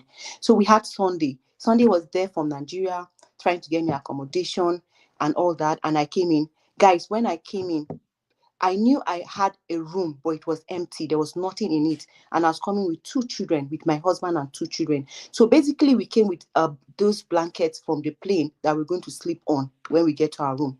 When we opened the door, lo and behold, there was a mattress. And Sunday was like that he had to bring his mattress for us because he was wondering how we're going to sleep the night with the children. I started crying. I was like, God, I was like, can somebody be this nice? Like, you don't know from anywhere. And you could go that extra miles for me. So when I came as an international student, it was very, very difficult. But the African students were there, and it was helpful for shopping and all those things. And what I found again was my church. I had this church that was just close to my Cattenberry. I was like, I don't want to be paying transport, but I don't want to be calling people come and pick me to church. I just want to. And guys, that church is like 90% white. I Yeah. can't white. Because immediately you get into the church, everybody looks at you, you're already different. My kids are just like, you know how kids are. They won't sit in one place at all. So you'll be running after them here and calling them there. So like in church, everybody was like, oh, how are you coping? When my husband, they were like, how are you coping? How do you go to I was taking classes because sincerely they told me that I come to class. Like I had a professor that told me that I class with the child. So he didn't allow so that class. I have to miss that class. He said I can't come to class with the child. Another one told me this is not the only course in the university out for since I have a child, can allow me in the class with the child. So the church was okay. You're missing classes. I said the committee had in church. I said this is my problem. You know what these people did? They made a rule for me. They had these college students that were having morning lectures, and they were like, "Oh, your class starts by 2." So you have people that are like free from 2 to 4. One will take care, even if it's an hour, even if it's from 2 to 3, someone will be there with the child. The other one from 3 to 4. Immediately I'm done from class, I'm running to and meet the one with the child. Or sometimes they will meet me in school. Then I get the child immediately after. That's how I attend classes. The day that everybody is busy, I don't class at all. So like as you said, community is very, very important. Sometimes you might be nice, but if you don't get to meet nice people, then nothing that will come out of it. But in the community is like meeting people. As Zara said, like your kind, sometimes might be your people, but you really cannot tell where those help can come from. Because I got like white people, strictly white people, they were turning up for me. So moms would be like, I'll just get a call in the morning. Hi, Dwayne, I'm free today. I'm not going to, I can babysit. Like, a day that I was thinking I'm not going to class, someone just called me and said that to me. Imagine that's not to me. I'll be like, yes, thank you so much. They come pick up, going to class. So like community as an international student, you cannot really downplay the role of community. So I pray for every international student, every mom, no matter where you are, community. May God help you find a community that you'll be able to support. Tell you this alone. Even with your partner, Say, my partner, say a good prayer. Yeah, Yeah. it is. It is. you know. um University of Alabama graduate student, whatever you're doing, please just keep on doing it, because I mean this is a great reference point. And to all other universities too, especially if you have like a large number of international students. I think this is something that we can help our fellow students with. It's not that time I say Nami ask the Nami tell them say make them born pikin. No, we need that space. That Yeah, somebody has told me that before. Hey God. hmm, Somebody has told me that before. I went to ask for help from the wrong person. I said, Yes, yeah. let me And tell it's actually the person who said that is actually, this is what they say. Sorry to cut you in that they say yes, one bad egg spoils yeah, the crate. The person is actually in Alabama. I'm like, yeah, yeah, Alabama. Please, can you just look after him for like 2 hours? Let me just get sleep. Like, she didn't say nothing. After that, she came and told me, she said, let me ask you a question. Huh. When you and Victor ha, with she used the F word. Was I there? well, yeah. It's okay. It's, Okay, it's part of the journey. yeah. I mean, and like Dwayne prayed that we get nice people that would help, because it's very Yes, important. a very Yeah, good community. yeah, a very good community. I know. Let me ask Abisola. So, what kind of support We have system? before you call Abisola, sorry, we have almost 2,000 people, watching us live now. So I'm glad that this thing is reaching them. I Yeah, am glued to this. I'm really, really enjoying it. Continue, Joyce. me too. Me too. So we've talked about support. Maybe anyone can chip that in later. But what kind of institutional support have you received or you wish existed? And then this is about like the university's help. Am I making sense? Yeah. Yeah. Like the university you attended, what kind of support existed for you, or what kind of support do you wish they had? Okay, so that's a very fabulous question. Thank you for asking. Now, thinking about support system, we've talked about International Students Graduate Association being supportive. Mhm. The same way it is in Alabama is the same way it's in KU. Mm, Yeah, great. so very helpful people. And yeah, they've said everything. Now, let's talk about the system itself, the university. Okay, so in my university, I'm going to use it as the case study. The first thing I did was, I was talking about funding the child's school, and my children are not citizens. I gave birth to my children in Nigeria. Okay, so and that would impact the kind of financial opportunities that they would have, unlike children who are citizens, right? So now let's talk from that perspective of limited funding. So what I did was to ask the financial director in my child's school, which is a school on our campus for children owned by our school, that what are the funding opportunities available. And because I asked, that's one thing I've found out about this country. If you don't ask questions, you will receive no answer. But if you ask questions, if you let people know about your status, that I'm a mom and I'm going to need a lot of help and a lot of support, and you put that at the forefront, you will probably find a lot of people who might be willing to help, even including your professor. I must say that the professors in my department, they are lovely, they are helpful, and you might find people like that in a lot of places, and there might be some bad eggs, right? So, and then the director tells me these are the options that are available for your status, right? And then I apply. And really, they've really been helpful in paying over 80% of the tuition just because I asked, right? And another thing is, although this has now been cancelled, last year and the year before, there were funds that were available for moms. They call them parenting students. If you are a parent and you're also a student, yeah, there used to be that kind of fund that they offer to parents in the summer. So I applied for it and I got it. This one is just because you're a parent, that's all. And just because you're a woman, that's all. You will get that fund. right? Yeah. Also, and then talking about other institutional opportunities, of course, the opportunities that I have enjoyed, they are good. I still have to pay the remaining part of the tuition. I wish there was more.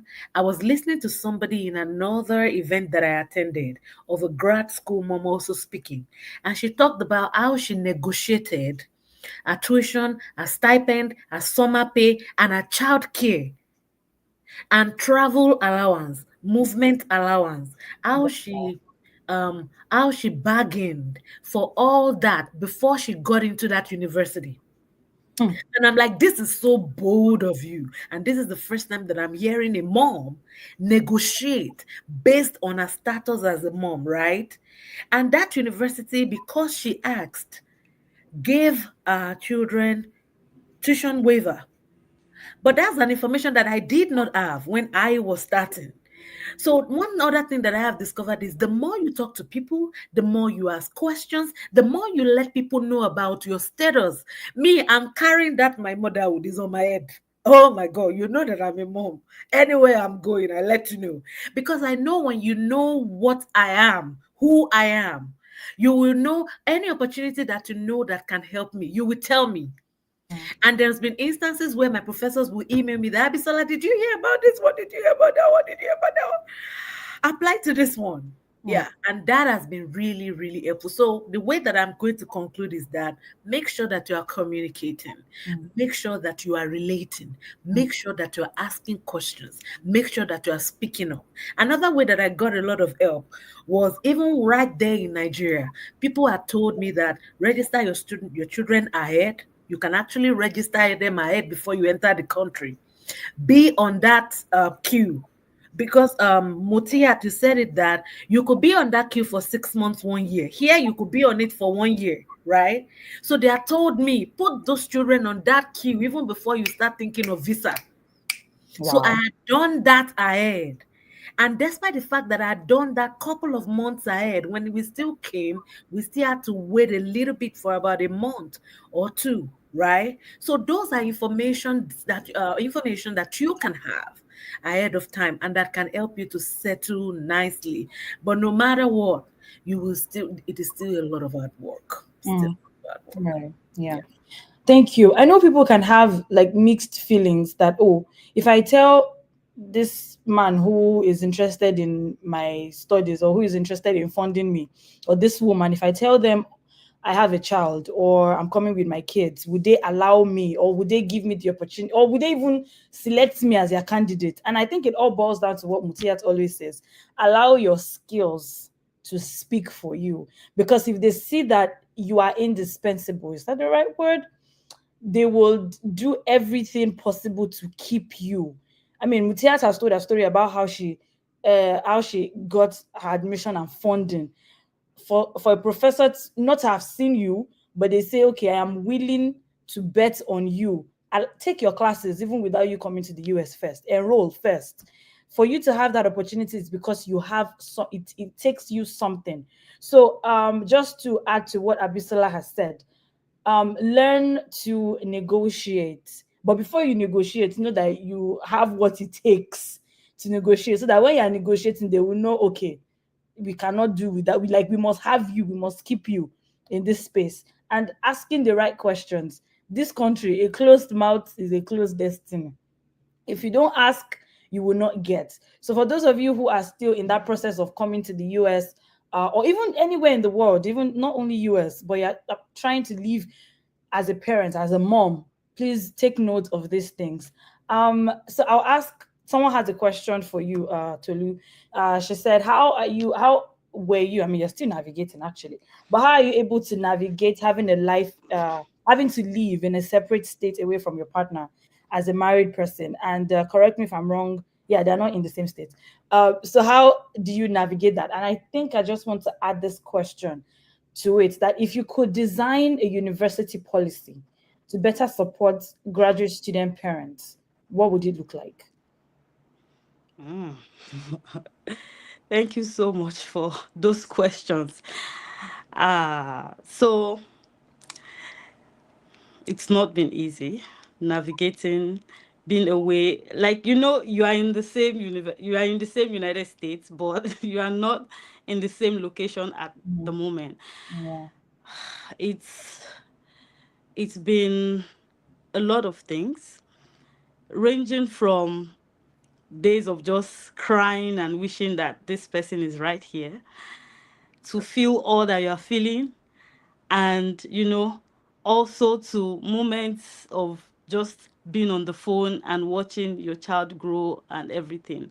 Mm, So I will start by saying, when I got married, we of course knew that we were going to do this for some time, because I was in my third year, and I had like 2 years. So it was like, okay, do you want to, should we just wait and then finish my PhD? But I said, really, there is really no best time to right do time. anything. Yeah. There is no right time. So you have to just decide to do what you have to do, and everything would adjust itself to it. So I told myself, yes, we are doing this, and we got married. And here am I, have three, but I what I ensured I did was that I finished my qualifying exams, because I felt like I would not be able to handle that exam alongside, being married and all of that. So I had my qualifying exams done, and we got married, and it's days of, we barely had, after I got married, we barely had a week before I moved back to Alabama. And then I moved back to Alabama. He was back in Texas where he stays. And then it's been always traveling to visit each other. And I would say, when I gave birth, or when I got pregnant, the last time, it's over a year that I've even been home to see my husband. He has made the sacrifice of always coming. So it would always come every time. There are times he would drive down here 12 and a half hours just to spend 24 hours and go back. So I would not, what I would emphasize is the support system from my husband. He is so supportive, and that has made the journey very easy for me. I hear stories of, people that have some issues with getting enough support from their partners and from their husband. And I just really appreciate that. One, he understands what I am going through. He knows that when I say I am in the lab, I will not be able to talk. He understands what it means, that this person would not be able to talk for this long, you know.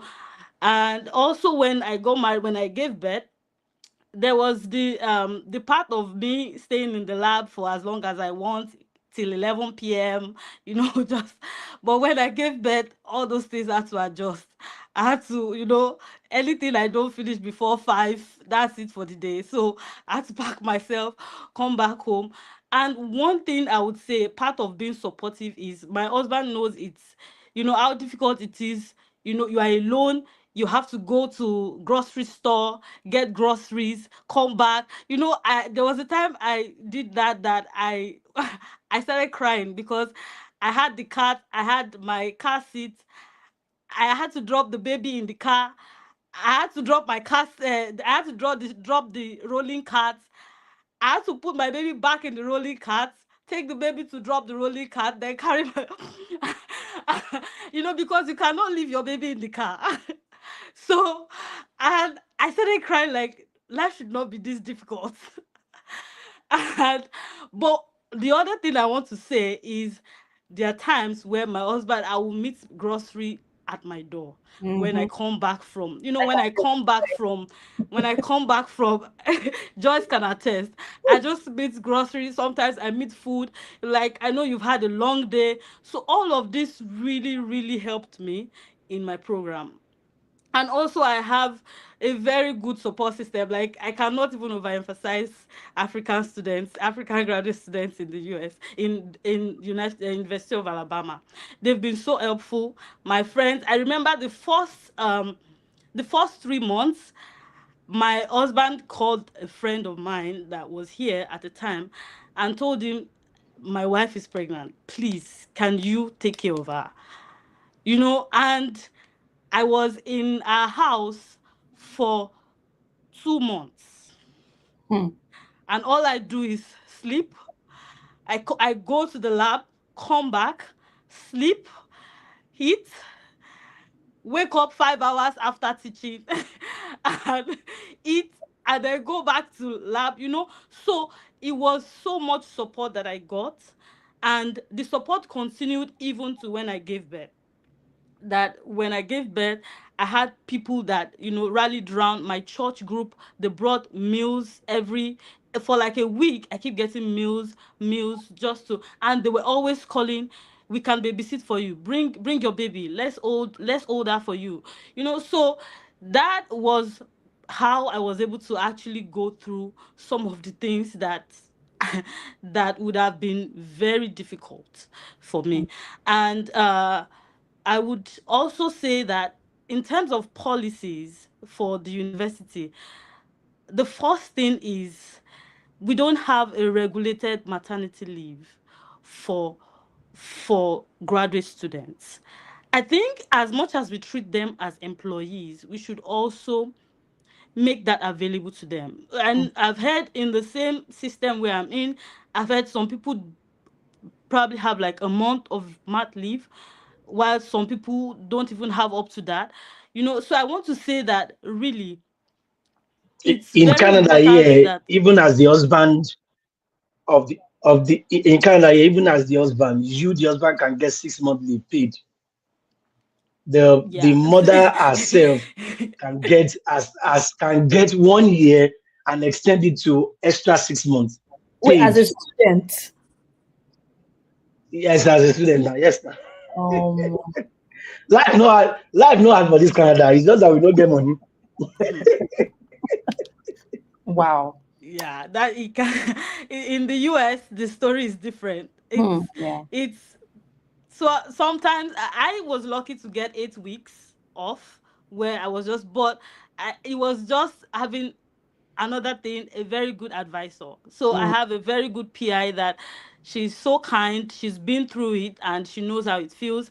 So she gave me 8 weeks to just to be away Hmm. from my work, to not have to deal with anything school.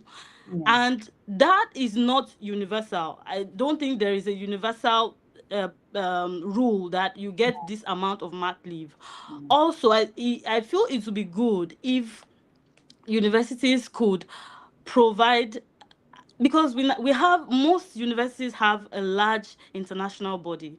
Hmm. I feel it would be very good to have daycare that is student centered, graduate student centered, Yeah. where, because there is no way we are even being like On the list. prioritized on the daycare list. And consider that most of the people we are on this daycare list with, they have moms, they have grandparents, they have people around them that can actually help, Hmm. but we don't have, for the most part. So I think it would be good if we have graduate student centered daycares Hmm. that is just for graduate students, and they don't have to struggle through enrolling their kids in the daycare, that Yeah. because it puts a lot of pressure on us to start navigating. Where do I put my baby? How do I get my baby to, where will she stay? Who will she stay with? I For one, for example, I can't go to lab once it's Friday, anything I have to do. And some of us, we have time sensitive experiments. There are times my experiments go deep down into like 2 a.m. Hmm. and or I have to go back to the lab at certain times, odd times of the day, to go and look at what I'm doing. And I had to like rely on calling people. Please, can you watch my baby for me for this period of time? Can you help me? And people have been so nice. My friends have been so nice. They hop on it like, oh yes, I can hold. Even whites that I attend the church with, they just say, bring her, you can bring her here, we would hold her for you. So I would really say that some of the things the university could help us with to make the journey like easier, is if they could provide a soft landing for graduate students, a soft landing in terms of giving us more opportunities, giving us more, if it's possible to give us some more funds, because we have to sometimes pay for weekend daycares, weekend look after my baby, that kind of thing. So that would be helpful. I would say there are some opportunities that are available. I mean, not only in the institution we are in, just outside. I was able to get one where they were able to, they gave me some funds to support my child's expenses and all. So it would be good if we have more of that, where we could get more funds to just, okay, if I need to get a babysitter for this number of hours, can I afford it? Can I offer to just pay the person to stay with my? So yeah, I hope I answered those Yeah, you questions. did. You did. Thank you. Thank you so much. And I think at this point, we need to do a special shout out to the husbands of our panelists, like Mr. Dafong, Mr. Mabayo, Yes, Mr. yes, Didayo, Mr. yes, Usman, Mr. yes, yes. Akinsiku. Like, Yeah. you guys are the Just, real. just can you bring them? Can we arrange to bring them? Just can we arrange to bring them? Let's hear from their perspective. Okay, no problem. I We know it'll can be do. hard, guys. I know the way we think. Say, wait, I want to talk. What's your problem with my family? Which All one be all this right. while I'm not calling the talk my family? Which kind? Yeah, I know. So, but give it a try. Yeah, we'll Give give it a that try a if it's try. possible. See what I can hear from them. Yes, yes. Thank you. Yes, yeah. So some of the questions that we have are just Quiet. um Can I like have something? final thought. You said? Can you hear me? Yes, Okay. we can. Yeah, so I want to add something to what Mrs. Mabayoje, right? Mm. She says something very important, which is the department or the institution, giving moms that grace. Mm. When I gave birth, I was only given 2 weeks because it was during exam period. Ah, And I was a TA. I was supposed to supervise for exams, I'm to good. grade. I also do lab sessions. So I was still bleeding when I came back to the office, working with my baby. I would use one leg to raise him up, the other one to hold my laptop. Oh, then one professor came in. She just wanted to collect the script. She saw me. I was already staying because it was too early. 2 weeks. I stood up as I was turning back. She said, "Oh my God." She saw the baby already crying. She was like, "Why are you in the office today?" I said, "Because I only had 2 weeks grace. I need to come back if I want to get paid. How will I take care of my bills?" Right. She said, "You need to go and take care of yourself, first of all." And then, secondly, she sat down and drafted an email, copied all of them down. "Mutia need extra time. Can she work from home? Mm. She has a newborn baby." Most of these people, they have wives. They know what these faces means. I know a professor that said it that when his wife was pregnant, he was pregnant Hmm. because it was that bad. Yeah. Just because you just showed her everything and makes it look like I have to figure it out does not mean it is really okay. It's taking the tones on you. Yeah. You have to, it would just be a great, having that platform and opportunity to just talk to whoever it is that is willing to listen, to integrate some of these things will be so helpful. Because trust me, there are thousands of moms that are going through what each and every one of us. Look at all our stories, they are all the same if we connect it. Yeah. We all have the same problem. So, which means we need proper channel that can implement some of these things. Because we work. It's not nothing is free here. We work. Work. All the stipend you are getting paid for, you are doing something that they can see it. It's not free. They are not dashing us money. Mm. So we need, I don't know what platform it is that they can just listen to some of these things, and it will just make a lot of difference. I cried when she left. When I saw that email, I called my husband and I was crying. We okay. Yeah. Thank you. Diwang, you are the vice president GSA in your institution. These are the conversations. I know Alabama has graduate parent support network or something like that. So you can also help us fast track all these Yeah. things. talk Yeah. about, and anyone who also has Canada, we don't have problem. Yeah, but I will since mute you, Dr. Dimo. Canada, You are not we in don't have Canada. problem. Once you get there, let's just go home. We are in the Yeah, I US. understand, Have right? ties to institutional Yeah, I know. can also help with all of these conversations. It will be useful. Yeah, And it's not only for international yeah, students, it's also applicable to other students yeah, who are also, but they have upper hand because they have parents, they have grandparents who can help. We, yeah, now only God we get and ourselves. So someone yeah, asked a yeah, question yeah. about being able to, how did you manage mental health and your studies? How did you do self-care? There's something in social work we talk about self-care. Yep. How did you even get that self-care for yourselves? So we're going to talk about mental health quickly, and then I'll add one other question for each person, like I said. For Mutiat, you will answer the question about mental health, self-care. But what has kept you going on the hardest days? The days that you're like, nah, I can't do this. Like, what's your motivation? What has kept you going? Hmm, that's a tough one because to be completely honest, I experienced more of those days. I experienced more of those days than the normal ones.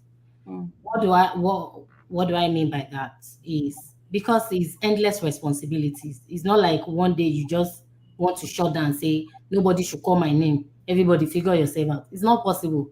These are children, they will come. You have work to do, you have school work, and you must deliver. Is a must. What do I do personally? We women, we need to talk more about prioritizing ourselves because if you shut down, everything will shut down. mm, You are the one functioning that is running home, taking care of the kids. Of course, for those that are getting support from their husband who are here, it makes it a little bit easier, but it's still taking a toll on you as well. So you coming first is very important. Self-care, that money, remove the one you will use to buy your body care. Because me, I like beauty. I like we when I can see see it. that mirror, I just come and You say, should. "Olodo, nínú rògbòdìyàn yìí, ó ṣe fresh." If you see me, you cannot see my problem. Except I open my mouth and tell you that wàhálà ti fẹ́ pa mí, ẹ ṣàánú mi o. You still look at me and say, "Are you sure that you are really okay? You like you need help?" So I feel like little things that will make you smile on your own. Take that money, go and buy that clothes. Those are the things I do for myself. I will spend that money and buy that skincare. If you like lingeries, buy it, my sister. In the night, stand in front of that mirror, play nice music. Make sure those children.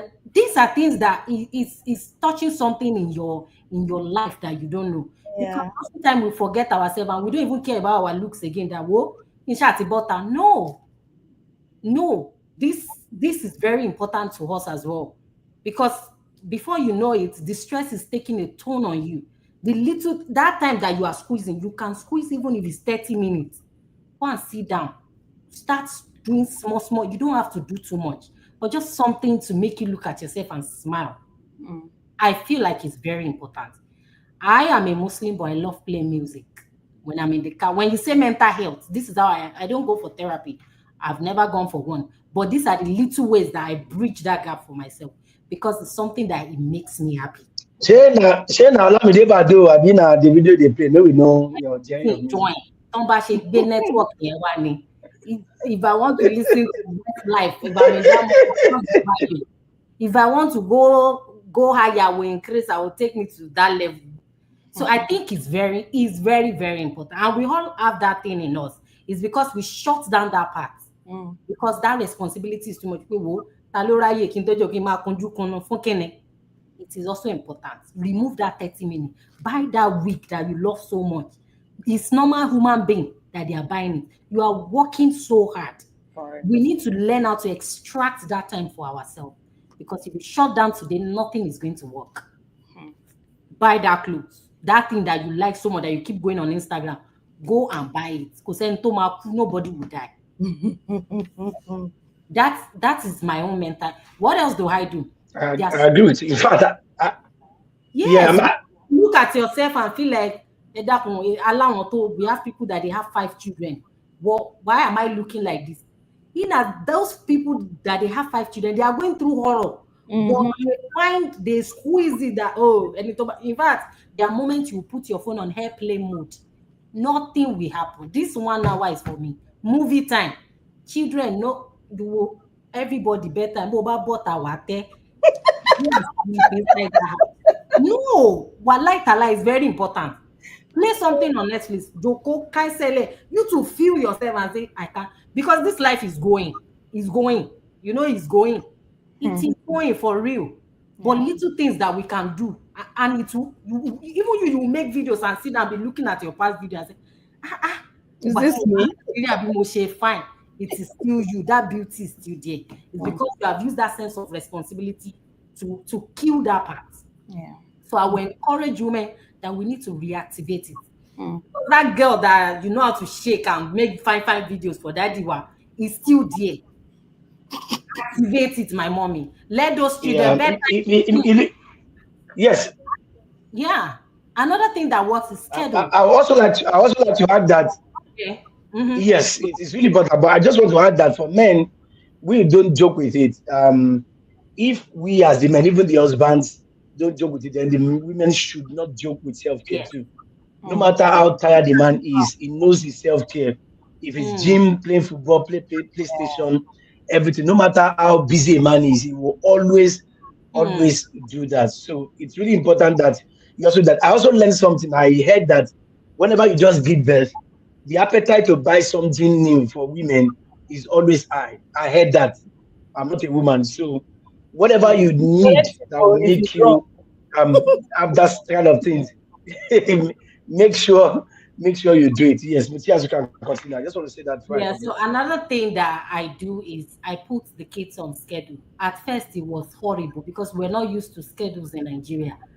Gbogbo ìgbà tó bá tó sùn náà ni kò sí wàhálà. But it be by because it's only me. So when is that time? And I learned the hard way because at first it was tough. Because Alamio will say, why? But the time is still, look at it there. I say, oorun yá, wàá díjú ni o, wàá là ni o, ṣáà bọ́ sí yàrá yẹn, má jáde ló jẹ́ bẹ́ẹ̀. And with time, he got used to it. That it would just be there before I check, he's already like, me wanna. So, and that comes with you setting that boundary and know that, oh yeah, it's already bedtime. Just don't come out, whatever you are doing. Oh yeah, just go inside. But no more, that shall go. One way or the other, you will sleep. Yeah. And that's when you have your own alone time. Because if they don't sleep on time, how will I get extra time for myself? How will I be able to think and go on my code that is not running and my professor is waiting for result? How will I cool down a little bit? How will you make hair? No loud down, mama. Yeah, me. Okay. So another thing is this decade. So there's something normally when kids, you know, they have age appropriate this thing before they start going to school. There's another extra part which is after school. So imagine me as a graduate student that my classes, I will do my TA or whatever in the morning, and then my classes will start like 2 to maybe 7, maybe 6. And then you tell me that my child is finishing by 2 p.m. What will happen from 2 to the rest of the day? That's when my own day is just starting. How will I navigate that? Then after care will now pick up. Now there's something very important again that in our choice of selecting daycares, you have to ask them, you must go and pick that child from school. If I have to pay extra for transportation, that is okay. But you that you are in about 12, 30 minutes away, you will go back to that school, you will queue for over 30 minutes before you get your child. You will go and drop the child in the daycare, and then you now go back. Maybe you have the class in between. It doesn't work. And I realized this from somebody that shared that experience that you don't have to go and do that. Tell them that you are willing to pay extra. Please go and pick up my child from school. Then the child will start another daycare. I'm a reunite in Irole. So that one will even clear your head. At times you even be preaching for yourself that she be confident school and it's just for me to get them ready. See, but down one level. Oh yeah, gym. So by gym 30 minutes, very level important. Yes. Please. So this one is just for us. Now another thing is my school, they have in my first year I didn't know. It was somebody saying it that that you wear glasses. The school has a part of my insurance. You know, we Nigerians, there are so many things that we have access to, but we are not even aware that it's meant for us. Yes. Why are you spending your money to do this thing? Go there. Go and look at your health plan. All these things are inclusive. Mm-hmm. And I learned that there's a I have access to 10 sessions of massage. Yeah, massage. I just went there that day. I said, massage. Láti lódidi ọdún kan tí mo bímọ tí ẹ̀yìn ń dùn mí everything. Nobody to press my body. My husband is not here. I just went there. I said, can I have option to have a female? They say, of course. And they will ask you whatever you want. If you want a man, come out there. That one said they. I told them I want a woman that can. The first time I went there, I slept off like a baby. And she woke me up after my session and say, 1 hour session. You are not say, bí mo ṣe kó yẹ schedule me for next one. This, Wow. how can I miss a whole session of this something relaxing? And I was just gone at that moment. That take care of me, please help me. So I feel like there are some other benefits that we are entitled to. You don't even have to pay extra for. You have access to gym in the school. Even if it's just 30 minutes. These things it will speak our body, how we look, how happy. Because when you are frustrated, they will feel it. Any small thing you shall get out. But when you also feel relaxed, you'll be able to say, oh yeah, what is it? And that's when they will also be able to tell us their own day. Yeah. Well, how was your day in school? Then normally we are doing good touch. We have so many curriculum that we are doing. Me too, I learned. I joined this intentional parenting class where they teach you age appropriate, teach them like a pro. We do. One day my son came back, he said, oh, somebody did bad touch. I say, bad touch. Which of the bad touch? He said, I was in the restroom and I was weaning, and then he came and grabbed me. Neighbor, grab you where? Then I went to school. And then I went to meet the teacher. Oh, I say, oh, they were so sorry because when he said it, they went to go and check the CCTV and they saw that it actually happened. And you didn't deem it fit to To tell tell me. me about this. If it was my child that did this, oh God, I know how you will tailor this thing and make it seem the narrative will be bad.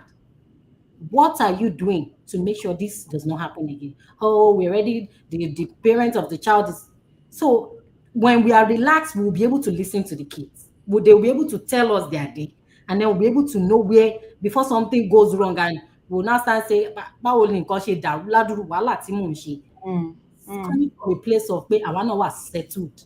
Yeah. And that's something I get now, and it puts me in a better place. And it's something I would love to share that we should also try it. Kò easy, àgbákò kò easy ni o, like, but nínú kò easy yẹn, we will still, because at the end of the day, that future will come. Yeah. It will come. So that's Thank you. Thank you so much. That is very eye-opening. Miss, if I'll go and check my insurance. Maybe I Thank have you for sharing that some with us. massage benefits. I want to that's say something about this. Thank you for sharing with us. It's really touching because, like, when I came, that was the part I ignored, taking care of my. And sincerely, little thing I'm shouting. I'm shouting, and I forgot that my kids too actually need attention because first, self care was not there for me at all. So when there was this teacher that used to come to the house once in a week. In fact, that was the lady that told me about self care. She would talk. She gave my child, my 3 year old, like homeschool her. But she would talk to me and ask me, what are you doing? How are you taking care of yourself? Because she knew it was important for me to take care of myself before I'll be able to take care of the kids. Mm. Sharing this is so important. Like most of us from Nigeria, we don't even care. Like we feel like, oh no, say what is massage, what is all those things? When our mother did without all those things. But my sisters, we really need to take care of ourselves before we'll be able to listen. If not, I tell you, every small thing I'm beating. I'm beating. I'm beaten. Yeah. Yeah. Thank you. Self-care is very, very important. Zara, what is one moment that reminded you that all these things you're doing, school, parenting, pushing through is really worth it? And then you can also talk about how you do self-care and mental health. Um, Mrs. Usman mentioned something about schedule, putting the kids on schedule. Being that this is my first and engineer, yes. Being that this is my first and we are trying a whole lot of stuff, doing intentional parenting, gentle parenting, and all of that. But um, the highlight for me is when this year, I think it's actually this year when he started talking, and the schedule we tried, it didn't work. Why didn't it work? Two graduate students, 11:59 p.m. deadline. My baby, it's been a long time. He has refused to sleep in his own bed. You put him in the bed, tell him good night. You wake up in the night, you see him beside you. So he sleeps with us, right? Which is actually not good. I know that, but again, I know we try. We put him in the bed, we close, and American doors. The only place I can lock is toilets. You cannot lock the rooms. So he would always find a way to come out. But when the highlight for me was when number one, yes, the highlight for me was when he started talking. This talking made me so proud. I'm like, okay, this boy is seeing what we are doing. So he doesn't sleep on time. He doesn't sleep. We've tried. So he sleeps around 11. One of those nights, number five. I'm on. Please, I'm coming. Please. I think it was in February. He woke up in the middle of the night, and he came to me and said, "Mama, read a book. Read a book." I'm like, No. I didn't expect it. This is around 3 a.m., and I wonder why he didn't go to the dad. Mama, read the book. I'm like, okay, no, Fife, we can't read a book now in the night. He said, no, read a book. I had to get up with sleep in my eyes. He brought the book and I read to him. The same day, the next day, the same thing. Not during the day, in the night. That is when it is interesting for my son. So, I talked about it with my husband. My husband was like, that means we have to start watching what we are doing, like being very intentional because this boy is seeing that the father is linguistics, the mother is literature. We have so many books around. In fact, he goes to the library, removes, takes away all the books from the bookshelf, sits down in the middle of them and keeps opening them one by one. It's a proud moment for me. I love it so much. In fact, when we are now on our computers, 11:59, trying to meet up deadlines, the father has given him his old computer, his old laptop, like press it or you draw something or you read something. So that's when I like realized that okay, yes, someone is looking up to me. So all I'm doing somehow, we pray the Lord sustains it. It's not in vain. Then about Oklahoma, I used to think that staying in a very, very concentrated, a white concentrated area would so that I will not be bumpy. If you know the whole Nigerian lifestyle that you just go out and say, Zara, today's lipstick is too red though. The whole people pop using your face. I'm like, bro, no, no, no. So I wanted something different from Alabama. So in my mind, like, okay, maybe I'll enjoy Oklahoma.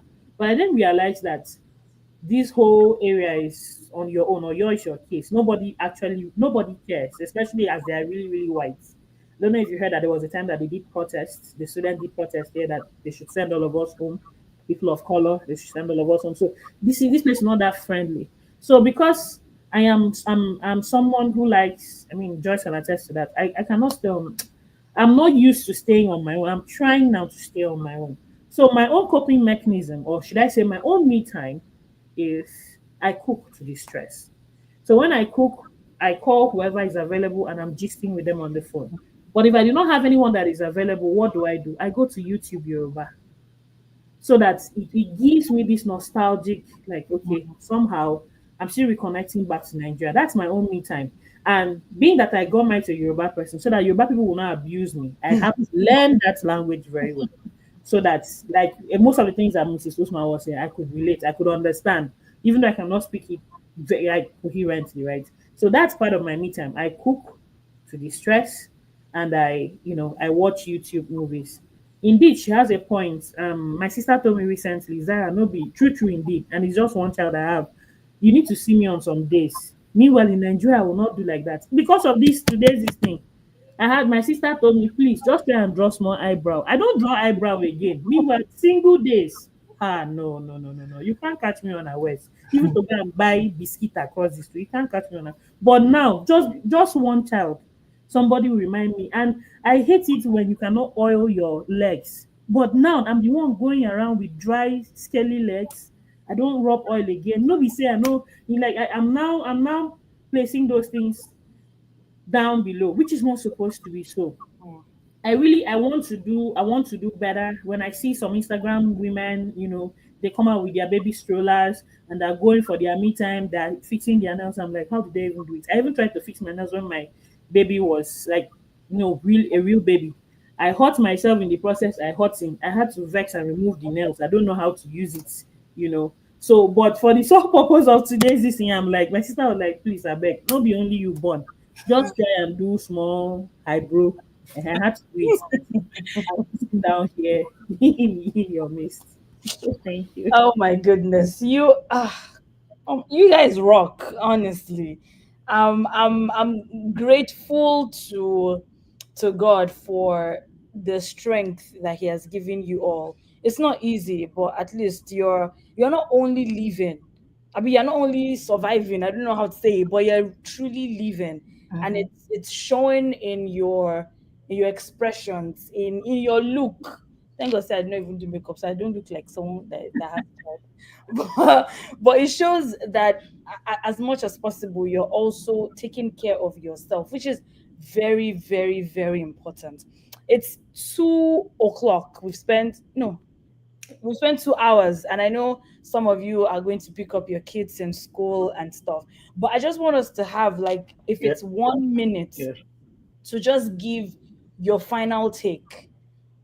What advice would you give to someone considering grad school, while a woman, while also thinking about growing a family? What cogent things do you want them to remember from today? We've talked about our struggles, we've talked about our strengths. You guys are rocking it. You're attending conferences. Abisola and Zara, please link up for conference collaboration. You're doing a lot of good things. I can't count how many awards that I've seen Tolu get on LinkedIn. I can't count how many conferences that Deweng has attended. I can't count how many great things that Mutiat is doing. She's starting her own foundation, She Smart Foundation. So you guys are doing amazing things. So what advice would you give to someone who is just starting out? Yeah, I think that explains it. So let's just go around. Maybe in the next 5 minutes we do that. Thank you. Is Okay. it okay if I go? Yeah. Or do you want to go? No, no, no. Go ahead. Go ahead.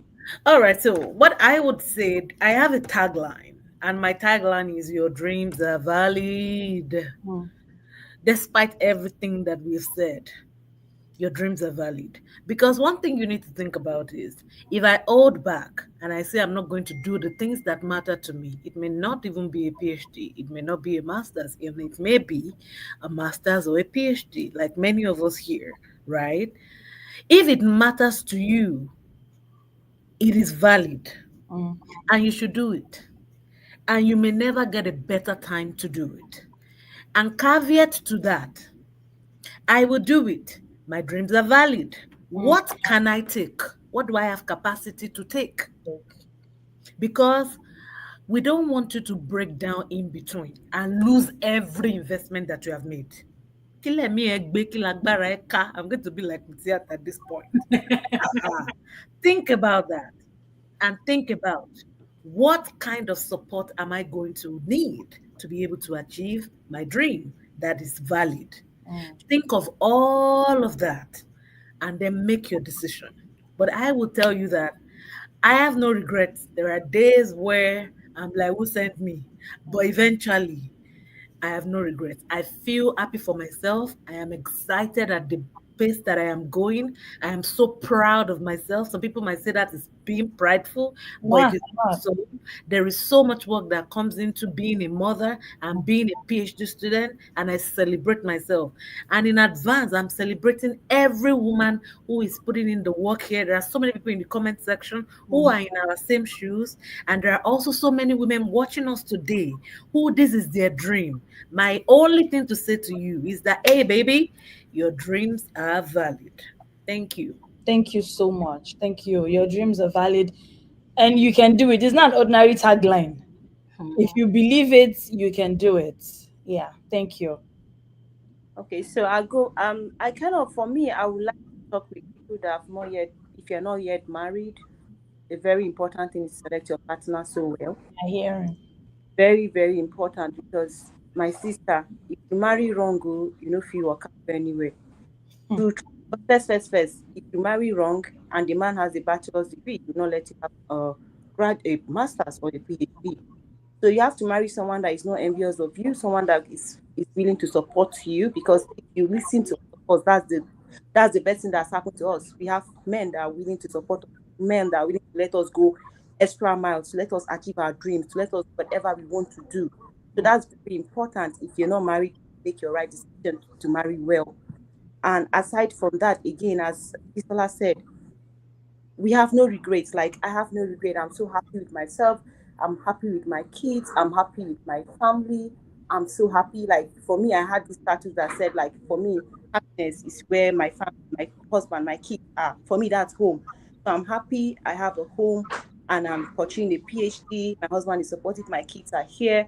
They make me feel like they give me the support I need. Like, I feel like I can't give up now. Everyone is looking at me. Everyone is putting for me. So basically, marry well and then know that your dream is actually really valid. Thank you. Thank you. It's not easy for someone to quit his job and come and stay with you and your kids. Like, yeah, the kids are his, yes, we know. And he needs to also do his part, but it takes someone who is kind to actually put that into perception. And I'm not saying those that are not doing it, because circumstances are very, very different. But if you see someone who constantly supports you and wants to see you succeed, please just link up with that person. Thank you.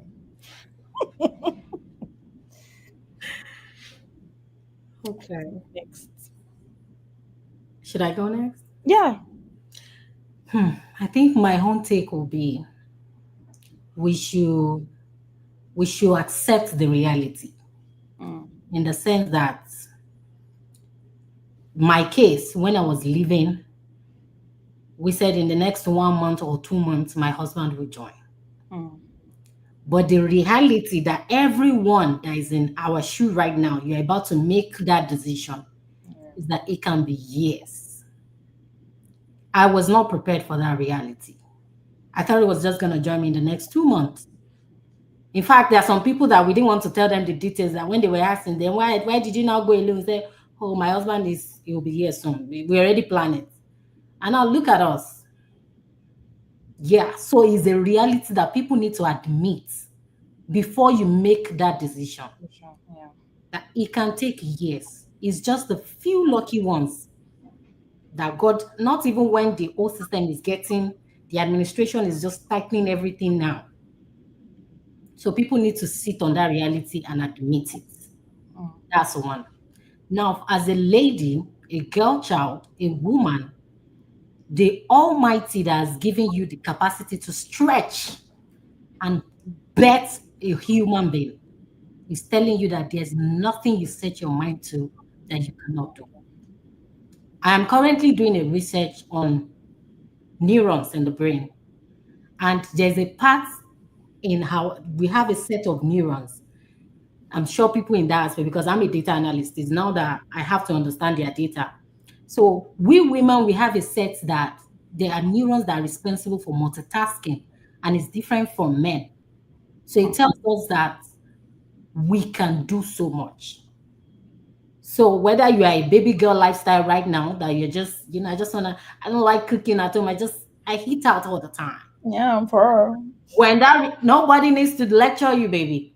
When that time comes, you're gonna stretch because you have the capacity to. They don't train us on so many things. We adapt, we learn. Look at my sister here. She says they watch on Google, and the child is hale and healthy. Mm-hmm. So that's to tell you that you have that capacity.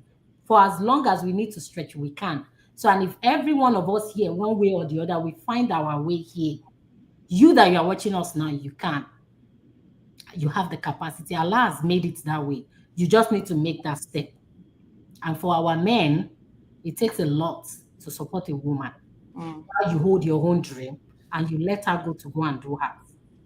But on the long run, if you realize that this thing is never about one person, It's about our family. Look at how much you're going to get.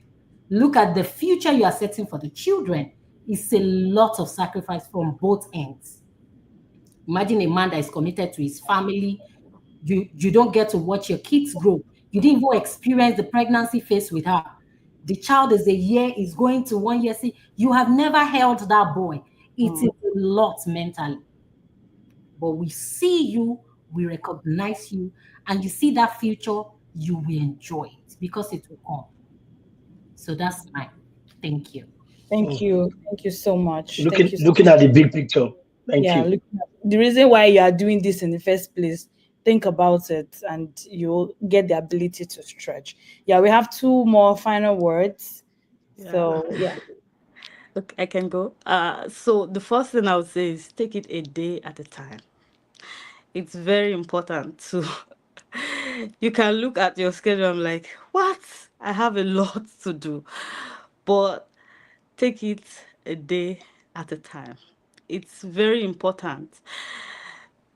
uh you like, for example, I am swimming in the ocean of deadlines right now. Deadlines, deadlines. You have to submit this, you have to publish this, you have to defend, you have seminar, you have, just lined up. But if I look at the whole picture, I would not get anything done. But I set the bits of targets I can get through, I set it for myself, putting to consideration all that I have around me. So also, as much as we are stretching ourselves, we should be conscious not to overstretch. So you know what you are able to undo. So within that confines, set your targets. Today, I'm going to get through this. Today, I'm going to get through this, and work towards it gradually.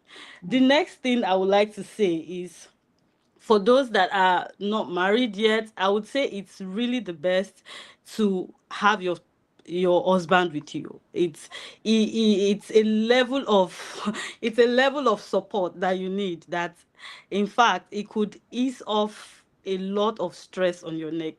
Days when you just feel like, let me just get 5 minutes. This 5 minutes sleep is so important, but there is no one around. You are just the only one. So there are times like that. So I would really encourage for those that it's really good if you are planning to get into a graduate school program, and your maybe spouse that to be is also planning to get into a graduate program. Try to plan it to be around the same or in the same place if possible. It's not worth it to start a 5-year journey planning to be separate for that 5 years. It's not. So I would advise that start together. It's better to be in it together and to see how you support each other through it. And the next thing is, watch the energy around you. We set a lot of, the society set standards. You get questions like, what's your child doing now? All those kind of things that can put pressure on you. You are not even conscious of it, that you are under pressure, but you are just you. And meanwhile, babies are, they are unique, they are special. They won't do, even at a phase they are different, and then they're in the next phase, and then they're in the next phase, and everything changes. So let it be your journey. Let it be you, like writing your own journey. I'm not saying don't listen to advice. I'm not saying don't get advice from people. I'm just saying it's very important that a lot of things that could impact us and pressure us. Also, not everybody will understand what you are going through. Not everybody. Say it. In fact, at some point, I stopped discussing. I stopped saying, this is how, because but you have a few people that you can always rant to. You can go to meet them. Say, this is how I feel.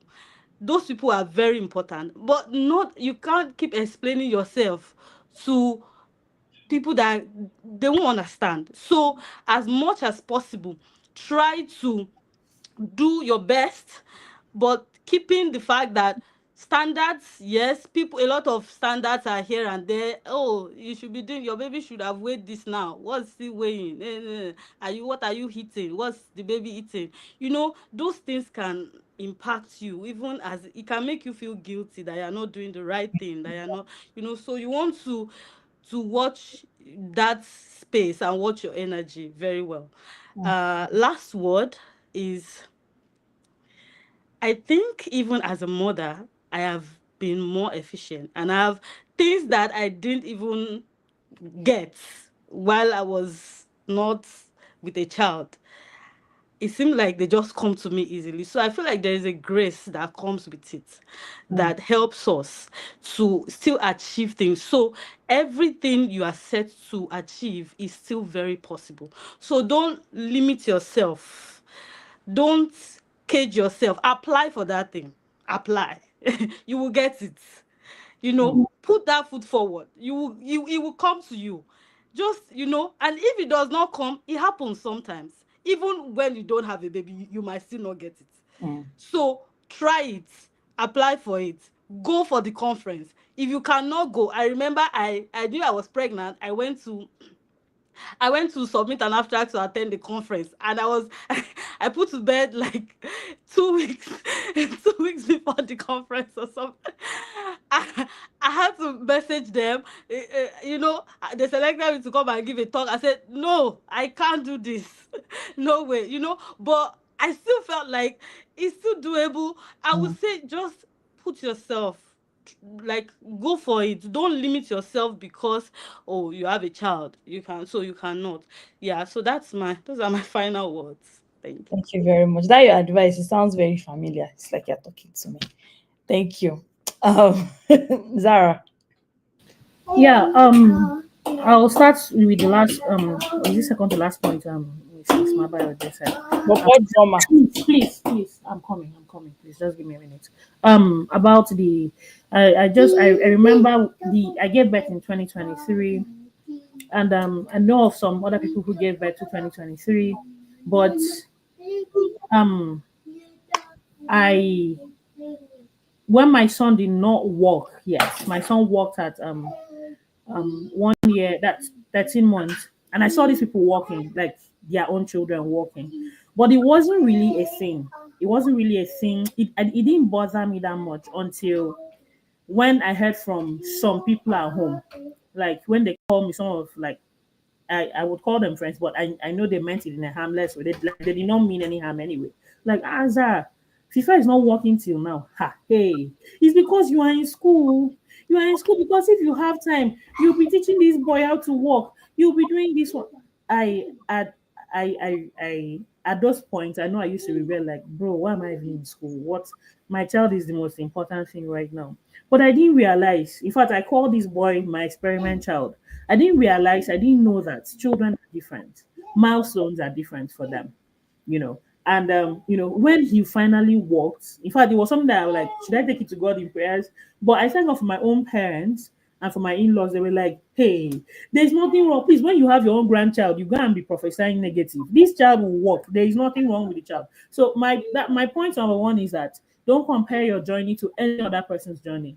Your own journey is different, your own. And which takes me to point number two, that whatever you're doing, don't forget that you have these children. It's because of, again, these children, it's because of your family that are looking up to you. How do you manage or handle challenges on the day that you're so overwhelmed with deadlines, with things to do? I know that there are days that, especially in the spring semester, as like I said, we started talking.